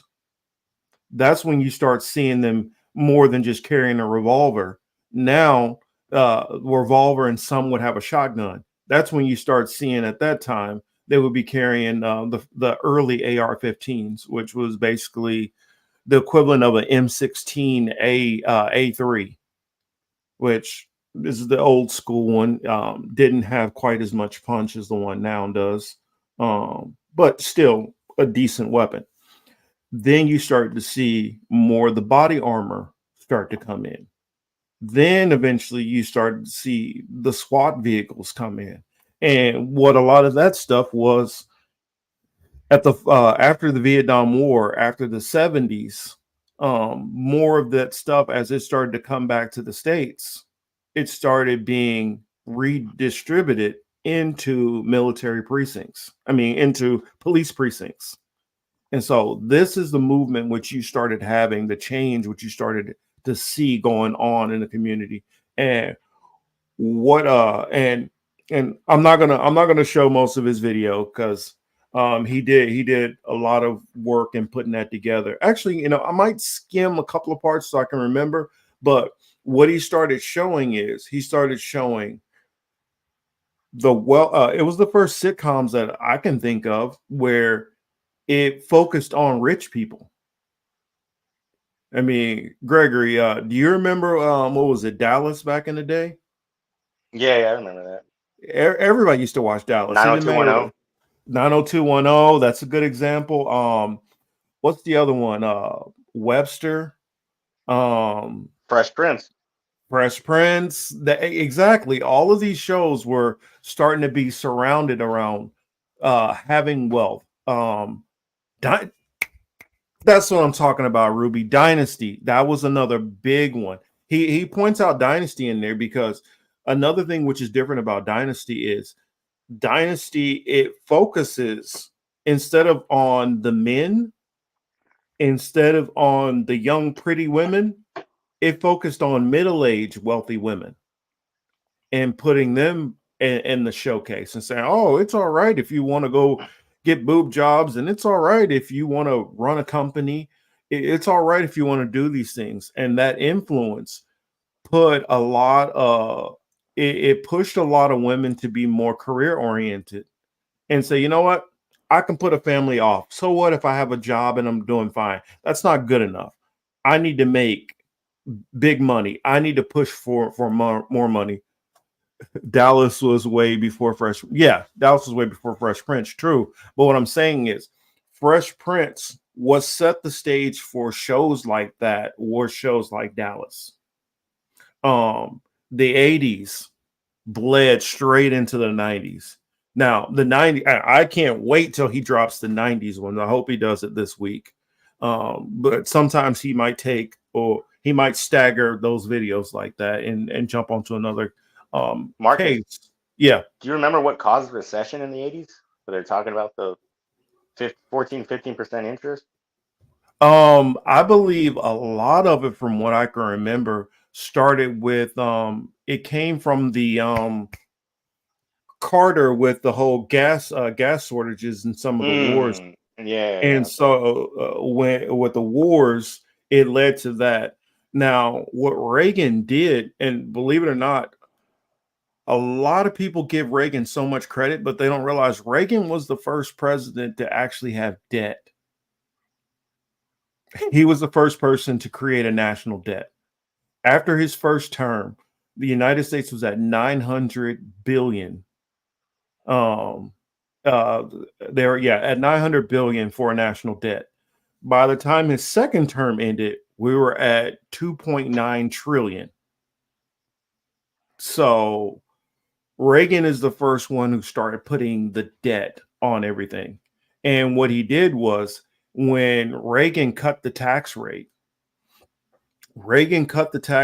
from what was it, 79% on the top 1% down to 32% at first. And then he raised it back up to 35% because it was hurting the country too badly. But when he did that, that's when you started to have like what they were showing with the greed is good. The corporations were doing really well. That's also when you started to see the stock market. That's when they first start making all the money they made. Before, a stock market guy didn't make no more than, a regular doctor, a regular lawyer. Now, I'm not talking about doctors now who are multimillionaires. I'm talking about your general practice doctor, not like some kind of heart surgeon or brain surgeon or something. But back in that time, a stock market guy made like an average, what would be now somebody who it's relative depending on the states, but let's say in a Midwest state, somebody making about 50,000. Stock market guys made money like that. They weren't making these crazy amounts. It took the 80s, which transformed them into multimillionaires. And the reason why they started making so much more money is stuff that they weren't allowed to trade on under Reagan. After the deregulation, now they were able to trade on these things that they weren't able to trade on. Short selling. Short selling is a big part of it, but things like gold, things like oil, nickel, cadmium, all those different things like that, they couldn't trade on any of that stuff.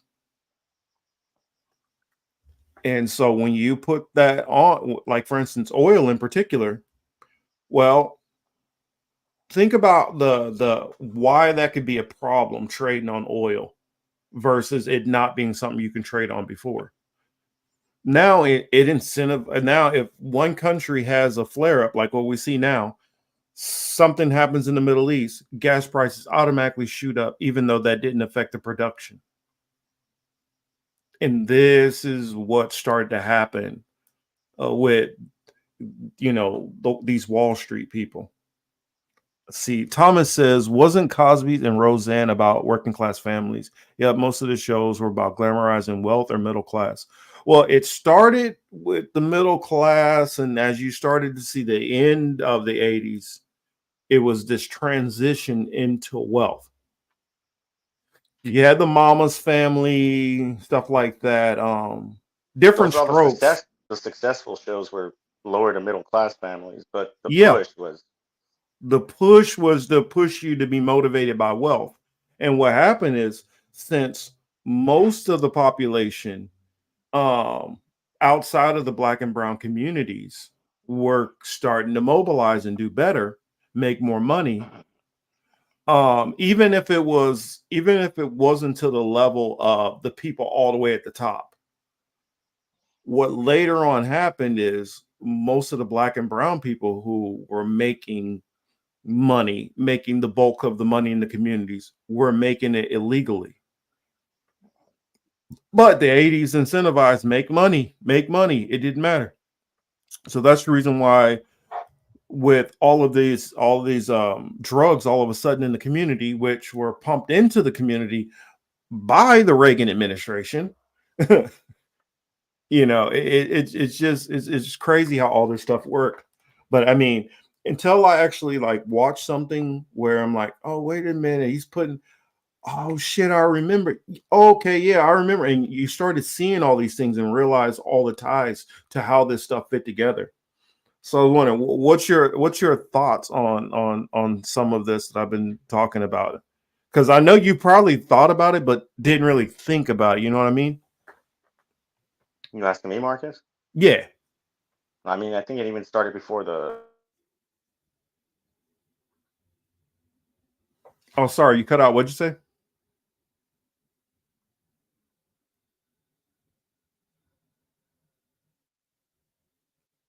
Oh, sure. Yeah, just come back in. But Reagan's wife was saying, just say no to drugs. It's the hypocrisy is hilarious. Yes, Roseanne, All in the Family, Family Matters. Well, Family Matters was probably in the 90s. Well, I think these shows, I'm trying to remember. I know Cosby was was Cosby 70s? All right, sound check. Sound check 1 2. Yeah, you're good. But yeah, I was watching how all of these different shows, they all started to kind of bleed across. Maybe Roseanne. I don't know. Let me look up these shows and see when they exactly came out. I don't want to say they didn't come out back then. But I think, let's see, Roseanne. When did Roseanne come out? I think Roseanne might have been 90s. Let's see, Roseanne came out.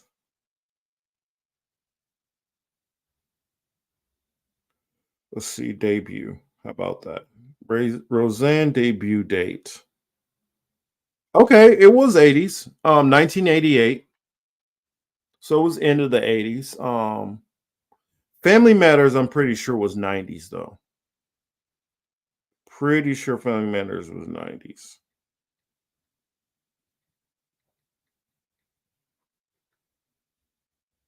No, I'm wrong. 89.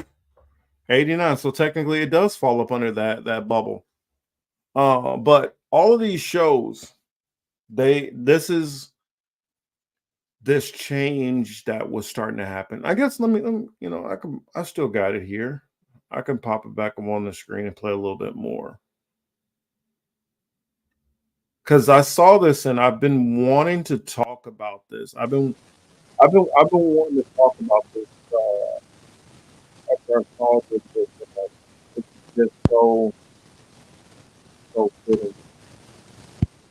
Play a little bit more. I'm gonna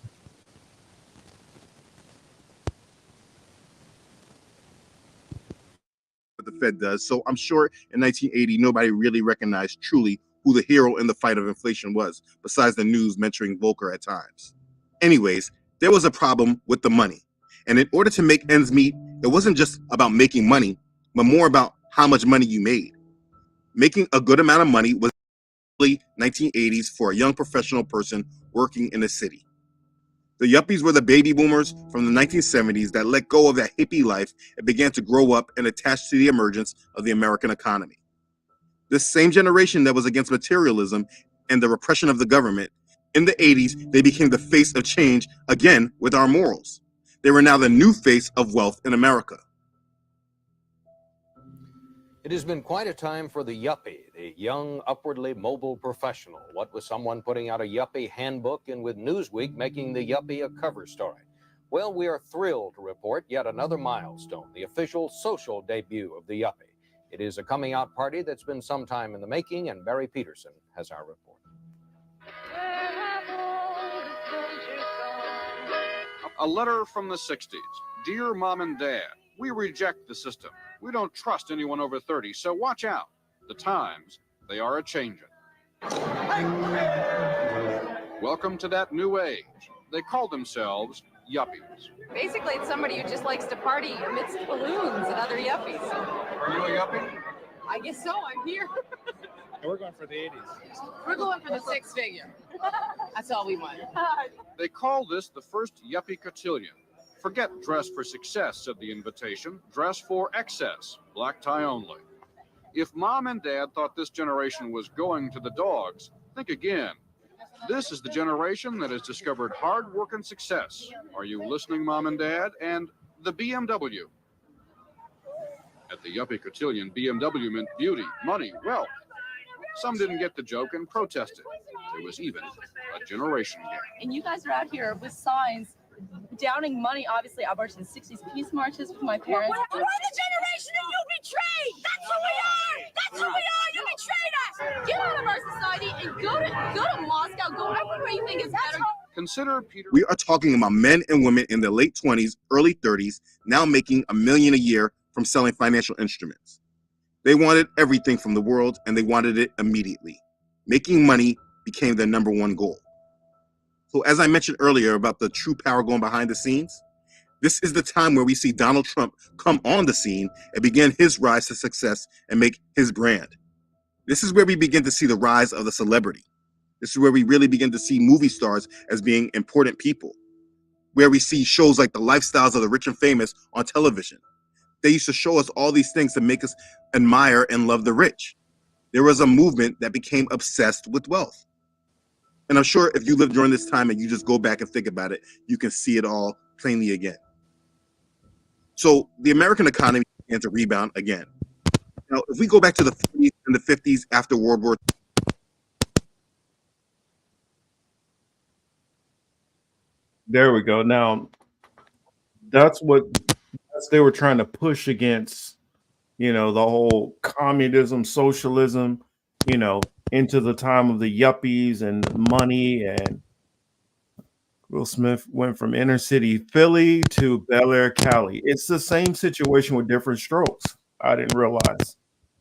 Different Strokes, what that was about is it was a billionaire who the lady who used to work for him, she passed away, and she wanted for him to raise her kids. And so when we talk about that, what's his name? Gary Coleman. What you talking about, Willis? That's what that was about. And I guess what Truth Unedited, what he brings in is that back in that time, since Black people didn't have wealth like that, or it was uncommon, to bring us into it, to make us attracted to it, they showed shows where they're bringing Black people into wealth. And either that was shows like The Fresh Prince, which happened, what was it? It might have, was Fresh Prince 80s? Fresh Prince might have actually debuted in the 80s.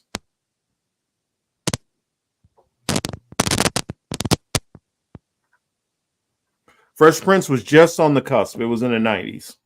It was 1990 exactly.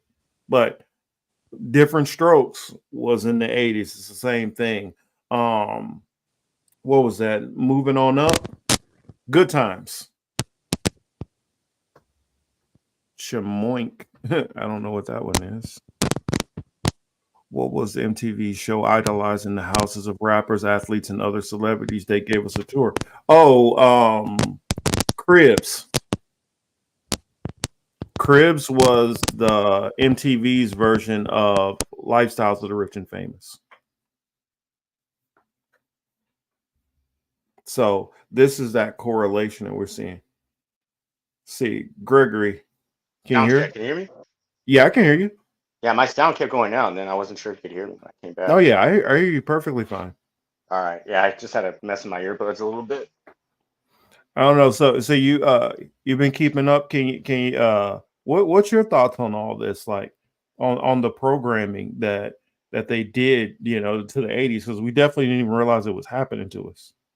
Yeah, I think one of the things I noticed, I didn't bring it up immediately, but the point that they're saying women could go ahead into the workforce now. You don't got to stay home, be a mom. And slowly that just grinded down and transitioned to you have to go out and work. Mm-hmm. Like give your kid a key to the back door because shit's expensive out here. Yep, that's what happened. When women started to go to work, then it went from oh well, you don't have to do this. You can go out and you can go and have a career to now you need a career. It's not a want. You need this now. And what we also notice in that time period is the middle class has basically not gotten a raise all of this time period. I mean, still until this day. I mean, if you have what is it called? The CPI and you guys can look it up if you don't have it. This is from the Bureau of Labor Statistics. CPI inflation calculator. And when you pull it up, it's going to give you a year. For instance, this was the 80s that we're talking about, right? And they said that some of these young professionals were making $1 million a year. So let's figure out what $1 million was. What was $1 million in 1980? Or let's say, you know what? Let's take it to the end of the 80s. Let's give them let's give it a give it the benefit of doubt. 1989. What was $1 million? What is that? What would that be equivalent to now? That would be equivalent to 2.5 million. So when they're talking about some of these young professionals making $1 million a year, that's equivalent to 2.5 million a year. When you for those of you who grew up with that or worked with some old guy was like, when I was your age, I only made $3 an hour. Well, let's see what $3 an hour is equivalent to. $3 an hour in 1989. What does that compute to now? Well, not much. $7.64. So somebody who says they only made $10 an hour back in 89. $10 an hour in 89 is equivalent to $25 an hour now. So that's just, something to put into effect, that the inflation of how much things changed and the priorities of things. It went from that generation before the 80s that their goal was, I want to get my family into a nice home, or no, I want to get married, get a nice home, start a family, raise those kids up, some good morals, let them get out and make something of themselves. That used to be the mindset. So, because I wanted to put that out there when we're talking about the change, what were we changing from? We changed from family oriented, more humble means. Most people cared about, let's have vacation. Let's Let's have some family reunions. Yeah, we work hard when we work hard, but let's have some time to relax. Let's have some time to unwind where we're not always going 100 miles a minute. From only thing matters is how much money you have. That's and so if you think about and the people who were in those interviews, late 20s, early 30s, 40 somethings, how old would those people be now? We're talking about what these people would be. Joe Biden. Bingo. These are the Hillary Clintons and Joe Bidens now. These are the Maxine Waters. These are, the Clyburns. These are these people that their mentality is about making money, and that's all that matters. It doesn't matter how you make the money. And so that poisonous mentality went that way. And then they've also, because they've been cocooned into that bubble for so long of making money, in order for them to make more money at some of them levels, they have to make sure that the person next to them doesn't make money. So what do they start doing? They start being more and more competitive and cutting each other off at the knees. And then what did that eventually do? These people who put a ladder up for themselves so that they can climb a ladder, they pull that very ladder up from their children and their children's generation to now put where the black and brown communities were in the 80s being cutthroat to make money. That spreaded that out across the whole community. That's the reason why you got somebody who works a full-time job and they're driving Uber and then have OnlyFans at the same damn time. Our union contracts. Yeah. Lay Old heads into are that like, a I little could bit. retire. I could retire, but these new guys are. Yeah. I mean, think about They it. got to How work many- here 5 years before they're in the union. Think about it. How many jobs don't even offer retirement program? They just offer 401k. If they even offer that. I mean, I know a lot of people out there not getting a 401k. Oh, shoot. My bad for disrespecting the Rock fan. I didn't see everybody over there. I see you now. And I see Laura over there too. What'd she say? So it's been a couple of years since I read about it through. I've been looking it up. Sorry, I guess I missed that. Oh, it was something she put in there from Keith McHenry. Well, women shouldn't let men hold them back. I'm not saying that men should let women hold them back, but I'm saying it also shouldn't be a society where it's forced that you now need two incomes. It should be, especially like a married woman, it should be her choice. If she Yeah, decides I want to have a career. Oh, sorry, go That's ahead. the hoodwink. That's the bamboozle. Is they took the choice and just you have to. Oh, you're making all this money, two incomes. Or everything's just gone up in price now. And that's exactly what they did. If it would have been a situation where the woman goes out there, the wife goes out there, a girlfriend, and decides I'm gonna, I want to have a career in whatever, that should have been her own money or supplemental money. Or if the house decides, okay, well, honey, you kick in this much, I'll take care of this, then cool. Oh, we're married, our money goes in together. Now we just have the double amount of money. That's how it should work. Or if the woman decides, well, I'm going to work and you stay home with the kids, that's perfectly cool too.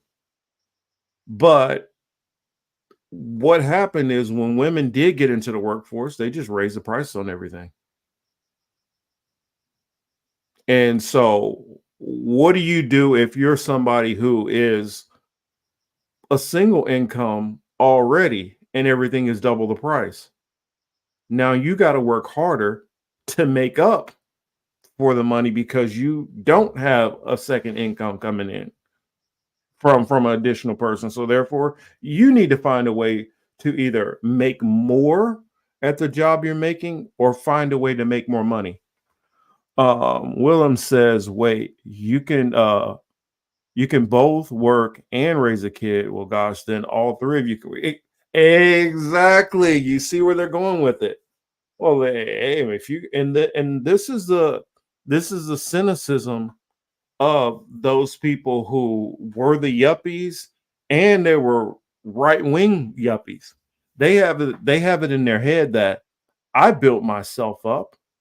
I made all this money. So I don't see why you can't, not realizing this is not the 80s anymore. This is not the 90s. Jobs don't pay what they used to. I mean, there are plenty of people back in the 70s, 80s, 90s who working their full-time job, paying all their bills, were able to store enough money aside to say, you know what, I'm going to open my own business. I don't even need no loan. I got enough money set aside where I can start my own business. They took that away. Now, in order for you to do that, you have to go get a loan from somebody. And what's the stats on most first time businesses? 50% fail. I'm telling you, ladies and gentlemen, the game is rigged. Yeah, oh yeah, they're definitely stuck in American Psycho mode. All the women I knew kept my head on straight. Majority of them didn't hold me back. A few did, kind of toxic. All about the bad boy baller types. Oh, yep.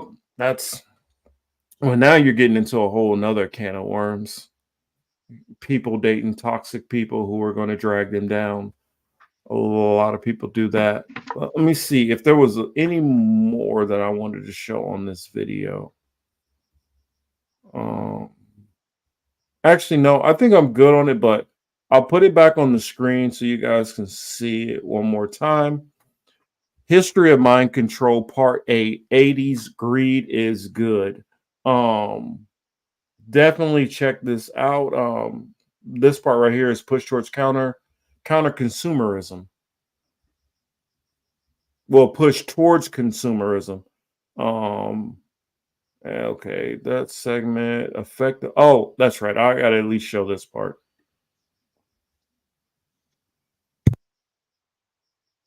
Obsessed with money. Even in the Negro community, who rebounded much later than the other communities, they too were marketed into obtaining money at all costs, which is where we see the rise of the drug dealers as heroes in our communities because they were the ones making money. Drugs began to come on the scene in the 1980s. You see, as Reagan's war on drugs increased, so did the availability of it in our communities. And so as consequence of all this, in New York and in LA and other major cities across the country, Negroes started having their own hood leaders that were able to take advantage of the economic boom that everyone else was. And we loved that because they were the only ones we saw prospering. You see, the Negro community, they were not a part of that economic boom that everyone else was a part of with the stock market and with credit. And like I said, drugs have recently entered the community. And so to the eyes of us, the children, the ones that look successful and that were doing something were actually the enemies. They were the ones that were pushing drugs, destroying our communities. But we never saw the correlation, and we still don't see it to this day. We only saw that they were given access to money. They had money, and we all wanted to be like them. And later on, the people that control this world, they were able to see how easily we were controlled by this, and then they began to find our heroes, the most immoral people, give them money, and made them our heroes. But I'm going too far, too fast. Let me slow down. And I got the feeling he's going to get into, I mean, because what this showed is, okay, people can be manipulated like this. And so what happens if it's kind of like getting an addict hook. Get an addict hook, and then you introduce scarcity. Then you increase the desperation. And a desperate person is a dangerous person. And this is what they foster. Feed you a little bit, get you hooked on it, now make you desire and feel a need for these things. And this is the materialism, consumerism that it's talking about. Oh, this is talking about the billionaire that he actually got the term from. Oh, that's right. Let's skip ahead of this one. Making a lot of money. And it was at this time in the 80s where the mind control really started to be presented to them that would promote this thought about money even more to them. Towards the end of the 70s, they already started the mind control that would help lead this thought. Now, people like to try to use the argument, playing devil's advocate, that television just matched the mood of the people. But when you look at this, you can clearly see this was not the case. You see, in the last part of the series, I stopped at certain shows and didn't really discuss the shows that popped up towards the end of the 80s, because those programs that were created towards the end of the 70s were not about the programming of that period of hardship. It was about mentally preparing and pushing the mindset that would be needed in the 80s. I'm going to show you that the desire for wealth and money was not by accident. It was carefully placed there through the television. We'll start with this first show, Dallas. Dallas was an American primetime television soap opera that aired on CBS from April 2nd, 1978 to May 3rd, 1991. The series revolved around an affluent and feuding Texas family, the Ewings, who owned the independent oil company Ewing Oil and a cattle ranch land on South Fork. The show is known for its portrayal of wealth, sex, intrigue, conflict, and power struggles. Throughout the series, the main premise is the longtime rivalry between the Ewing and Barnes family. Oil tycoon J.R. Ewing became the show's breakout character, whose schemes and dirty business became the show's trademark. When the show ended on May 3rd, 1991, J.R. was the only character to have appeared in every episode. In the 1980 episode, Who Done It remains the second highest rated primetime telecast ever. This show was all about wealth and power. It began to display to the masses a view that was beginning to form, that money and wealth brought you happiness. It brought intrigue and fantasy about being rich. The next show was Dynasty. This was an American primetime television soap opera that aired on ABC from January 12, 1981 to May 11, 1989. It revolved around the Carringtons, a wealthy family residing in Denver, Colorado. It was another show that was put out about the wealthy. It even began to bring out more controversial issues in the mainstream that began to push the moral fabric of the population. Dynasty explored issues such as rape, homosexuality, and racial integration, and put middle-aged women in the forefront. But in the background, it was all about being wealthy and rich. In 1985, Esther Shapiro, creator of the television show, said, "We've done important things for women with Dynasty, for middle-aged women. You know, to let them know that it's okay to want power and be romantic." You see, they knew that they were putting thoughts in the minds of the public, and the public were eating them all up. They knew what they were doing. And be clear, it wasn't just soap opera dramas either.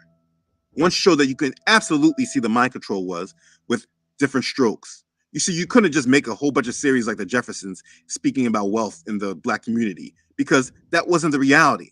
So they made a whole storyline here with Different Strokes that brought the Negroes into the white community so we can see how wealth and power was while getting us to watch it.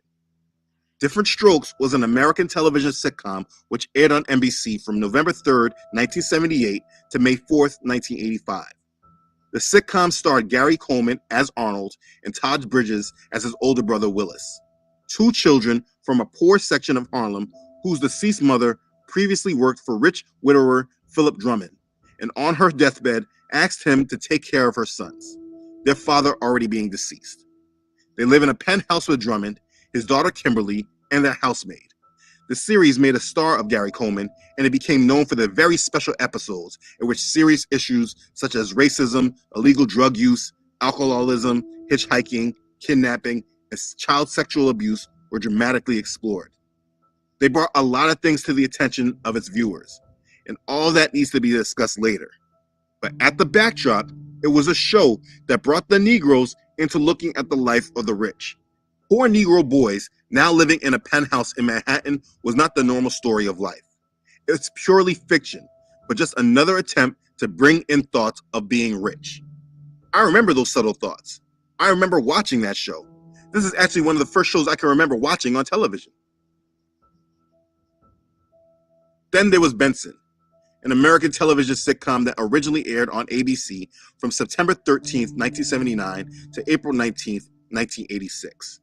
Benson Dubois is hired to be the head of household affairs for widowed Governor Eugene X. Noble. The show focused on the conflicts and relationships with the governor's household, with Benson generally being the sarcastic voice of reason. It was a different. There we go. So I think that gets the gist of it. And like I say, please, y'all go check this out because he was on to something with what he's showing here. And I'm pretty sure I can already tell you where the 90s is going to go. It's going to be a culmination of all the things which he was showing. It's going to, because the 90s was more about, okay, yeah, the money and all that, but it started to show more of a split between white America, Black America, and they started to bring in some different shows highlighting other types of communities, whether we're talking about like MTV. Now you have stuff that is out to the rock community, out to the country community, and you started to see that split where it went from a top 40s to radio stations which were key to different segments of population. And so I'm waiting for that because I already know by the time the 2000s come in, where it was pushing for grittier, more real interactions from the fantasy of the 80s with the Star Wars and Star Treks and stuff like that, it's going to get interesting. Oh, what's your thoughts on that, Gregory? To close it out on that one. Yeah, I mean what's the name of that YouTube channel? Truth Unedited. Yeah, I mean it's spot on with the 80s. I remember all that shit. Yeah, I mean, I was watching this and I'm like, this is crazy. When I was I having did trouble with not my even headphones, see. I remember Lifestyle of the Rich and I almost said rich and racist, rich and famous. But my headphones were fucking up, and then he said it for me, so I was like, "Oh, there we go." I don't even know. Yeah, what was his name? Robin Lear. I think that was it. But I used to love Lifestyles of the Rich and Famous. Yeah. I'd just be blown away, like, damn, people are really living like this for real. But here's the point I wanted to make. Mhm. Me and you will never win the lottery, though, because if we sit around thinking about winning the lottery, we'll be like, well, who will we help out? What will we do for who with all that money? Yeah, we got a lot of mouths to feed, even if it's not only under our own roof. I mean, and All it's right, who too do we many. think could help somebody else out? Well, let me throw some money at you. Here's some land. Here's some money. Do something with it. So But that's people like that don't. They don't. get Yeah, what people like that don't win, and if you do, then there's going to be some problems found with your winnings. Or oh well, wait a minute, did Gregory actually pay all his taxes on this over here?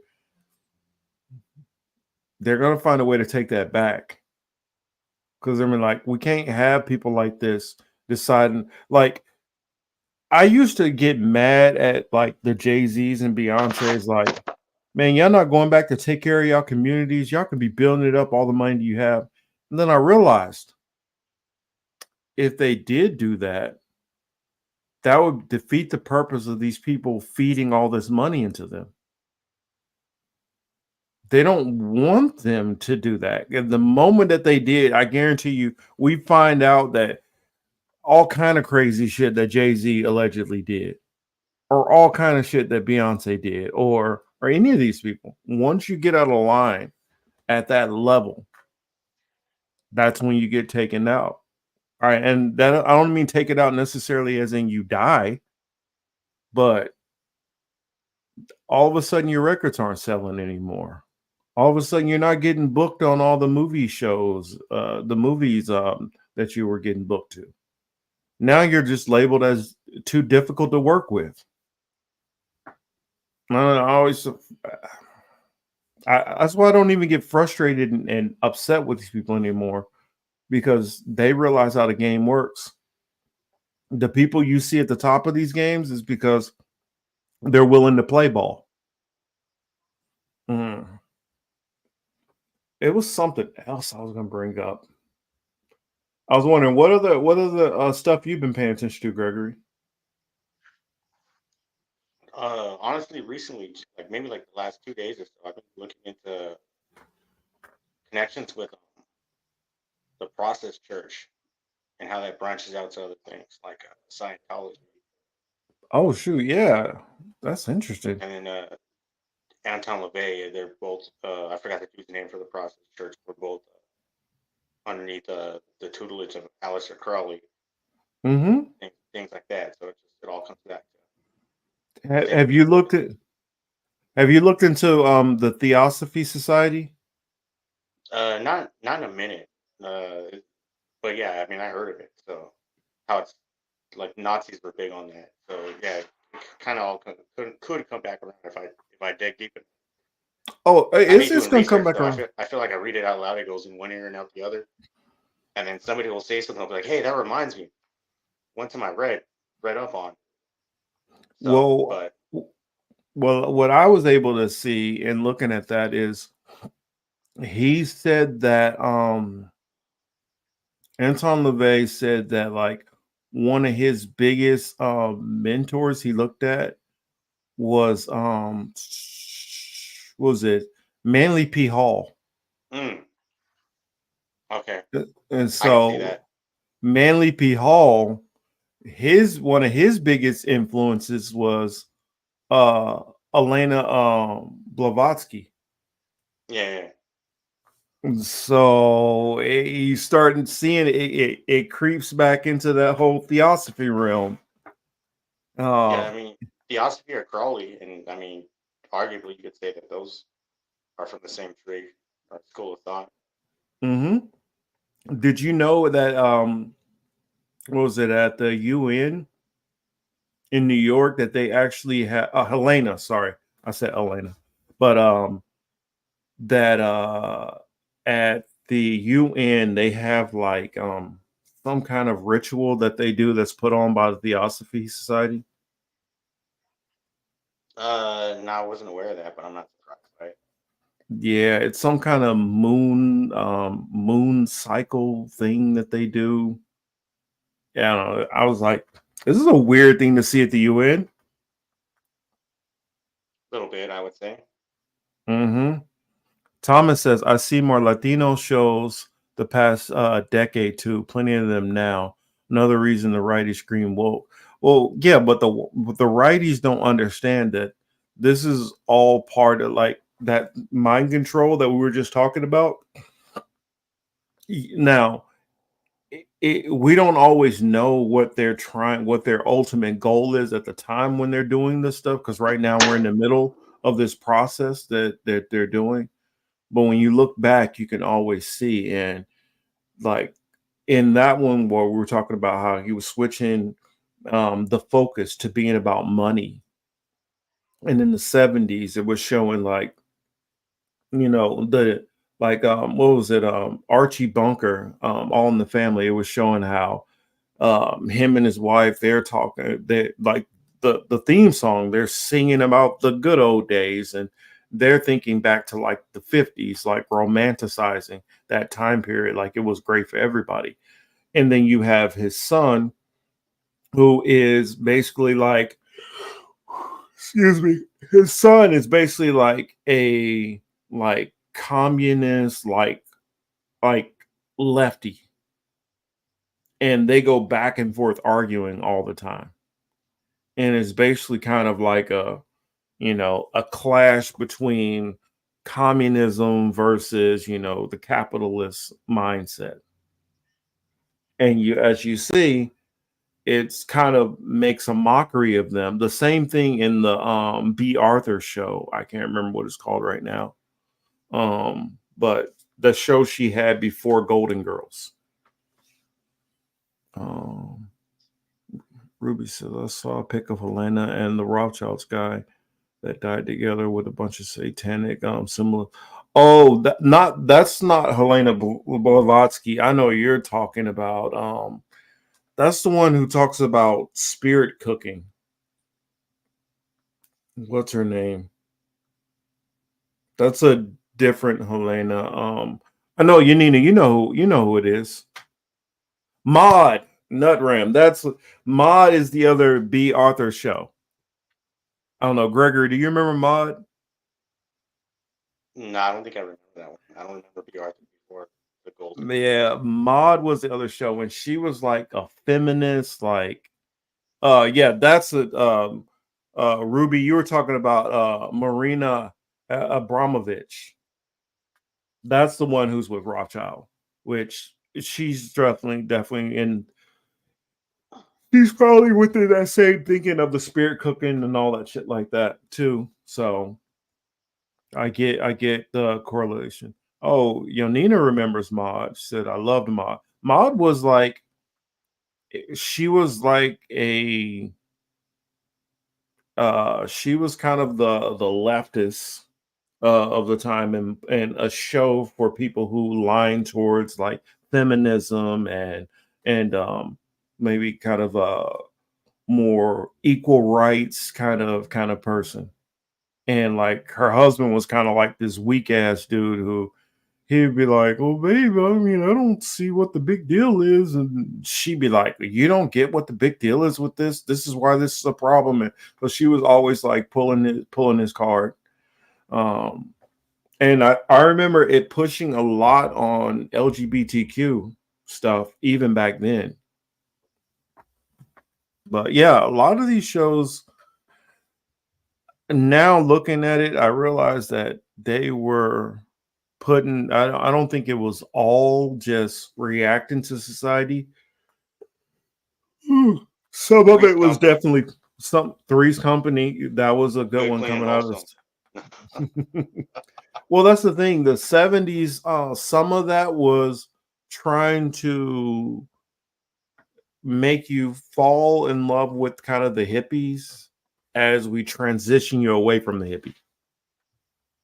And it's just interesting how, like, when you think that that's not what they're doing, then you see interviews of the people who create the show, like the Norman Lears, and for instance, Good Times. The mother on Good Times, she was supposed to be a single mom on welfare, and she did not want to be on. She was like, "No, I grew up in a two-parent household. I want to make sure that my character has a husband." Now, what they did is they gave her a husband, and then they killed him off 2 seasons later. But they did give her a husband, and they made them dirt poor. The same thing with Sanford and Son. They made JJ so there was a lot of pushbacks with like the Norman Lears because of how he was trying to portray a lot of black characters, and you see that a lot with the black community, how they were portrayed. And then you started seeing that especially into, I want to say, the 90s more, when you first start seeing Latinos more prominent roles in movies. What were they always? Come on, Gregory, you live out here in Cali. What did they portray him as always? Gangbangers. Exactly. They were always the cholo gangbanger. They were always. And so then it's this one guy, I can't remember his name, but like well, the one who played Hector in Fast and the Furious. He's like I can't think of how many movies I've seen him in where he plays the same character. He is a gang member in almost every damn movie. He's a stand-up comedian. The same thing with Danny Trejo. Yeah. I mean, and you get these same a couple of actors, and they get typecast to just be gangster. And then you could even go the same with the George Lopez, how he's always made to be the clown. Yeah, Archer, that's what I'm talking about. Machete. That's who I'm talking about. Now he kind of flipped it on his head and he controlled the narrative more on his own later in his career, but it helped with the programming society to look at the Latino community as clowns and gangbangers. Linnea said, "What the heck was Mork and Mindy about?"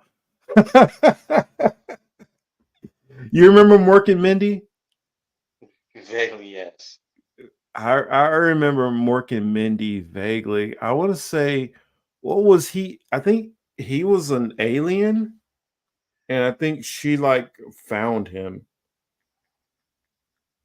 I just remember like laughing at it all the time. But I Yeah, mean, of course, I was watching. reruns. I was watching it in syndication, but Yeah, me too. that Mork, an alien from the planet Orc on a mission to Earth to study human behavior, travels to 1970 Boulder, Colorado, where he meets up with Mindy, a young journalism graduate. After his egg-shaped craft lands there, the bumbling alien is trying to get a handle on Earth culture, and his frequent dispatches back to his home planet give him the opportunity to sound off human foibles. The spinoff of Happy Days features Robin Williams as Mork in an early role from the comic actor as Mork. And I remember all the time he used to say "Nanu Nanu." Yeah, that was wild. I didn't realize it spun off from and in his breakdown, he even talks about Happy Days in there. How Happy Days, which was did Ron Howard do it or was he just on the show? How it was kind of a whitewashing of the 50s and making it all seem like it was such a great time and everything was so great in the 50s. Thomas says, I like the George Lopez show and Mr. Iglesias. The shows show working class Mexican and Latino families. I agree, but they were trying they were trying to typecast. That's the reason why you start seeing only Ron did direct it.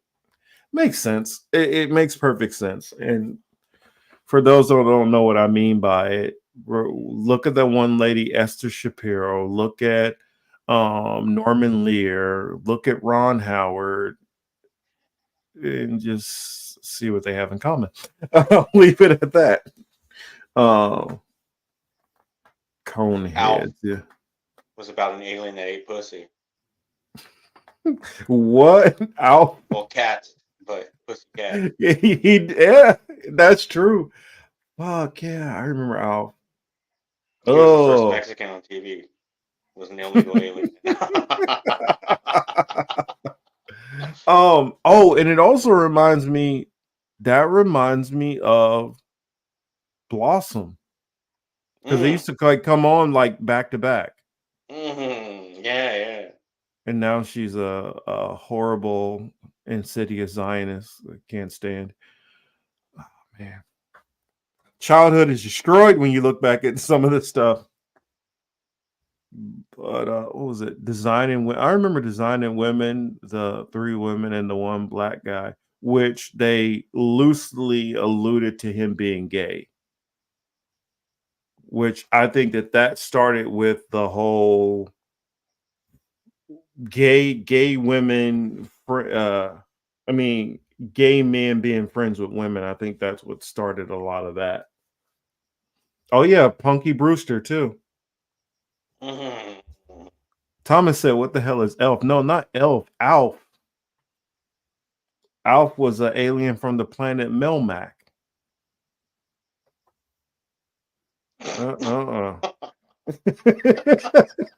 Yes, I remember all these shows. I remember all of this. As you can tell, I watched a lot of TV as a kid. Thomas says, I also see a lot of cartel shows too on Netflix and whatnot. Stereotype. Exactly. Just like most of the Arab stuff. What are most Arabs in movies? What do they make them? Terrorist. Exactly. I mean, and think about it. Most of us, especially if you grew up during the 80s, what are the most prominent movies about black people in the 90s? New Jack City. New Jack City. You're gonna remember New Jack Cities. You're gonna remember Boys in the Hood. You're gonna remember Dead President. Dead Presidents. You're gonna remember what's the other one? Juice. Menace to Society. Menace to Society, Paid in Full. I mean, maybe even late 90s, we could throw in Belly. All of these are more and more movies portraying black men as gangsters. And You guys had they that many movies. All we had was American Me and Blood In and Blood. No, I'm just fucking- and American Me, they even mixed a white guy in there. yeah, they put a white guy that play a light skin, Oh play man. one of those Canelo types. Yep. Slow news. I can remember that movie when Cuba Gooding Jr. Oh boy, yeah. What was that movie? Boys in the Hood. No, we're talking about where Cuba Gooding Jr. was a diver. Forgot that movie. Radio. Oh god damn it, fucking Radio. Now we're conflating movies. Radio. We got Radio and that movie where he's a diver. Now we're I conflating gotta two hop off, movies. Marcus, man. It's getting late. But Yeah, I'll I listen gotta as hop soon as they off are. too here. Not American. Was it American? But yeah, I don't know. One of these days, what I'm gonna do. I want to do a segment, just talk shit about movies and not think of the political whims and stuff behind it. Oh yeah, got a special treat for everybody next week. Got a special treat. We're gonna have a fusion of sorts. We will have blunt force wisdom, pairing it up with the political matrix. And it'll be my first time getting to Marcus, have you know what you're Teal getting on the into? show. Huh? Yeah, You know what you're yeah, getting it's gonna be a wild one. It's gonna be a wild one. But yeah, that's what we got going on. Yanina said no, they had the radio shows where white people were gangsters, Johnny Dollar and Rich. Yeah, but the difference is, yeah, I'll see you later. We'll catch you later on during the week, sir. Thank you for joining us, Gregory, and thank you for joining us too, Yanina. Johnny Dollar and Rich Diamond. Yeah, they always had shows like that, but they weren't always typecasting. But you got to remember, when predominantly white people were the only people on TV, they're going to be the good guy, the bad guy, everything. So that said, much love and appreciation for everybody for swinging through. I did hear a crazy rumor that Tyson is going to be fighting Jake Paul, and if Tyson goes out there and lets this freaking YouTuber beat him, I have no more respect for Tyson at that point. Hopefully y'all enjoyed the show, and again, make sure y'all go check out Truth Unedited work. Go check out that his whole segment. I know like I say, I know all of my audience is a lot of my audience might be secular. That's fine. And it's like you can always take away from it what you need and what you like. But he does drop a lot of good information, even on a secular tip, especially explaining a lot of the people who control and move the things in this world. I don't agree with his conclusions to where they're going with everything, but much appreciation to the work that he does, and much appreciation to my audience for y'all rocking with me. And look forward to my brother, Mr. Lawson, being back, caught up in those 305 trappings. I got it. And shout out to everybody who's on the Rockfin side. Also, yes, Blossom was terrible. But That's it. Y'all have a good one. Much love to everybody. Definitely. And this has been the Political Matrix. I'm your host, Young Morpheus.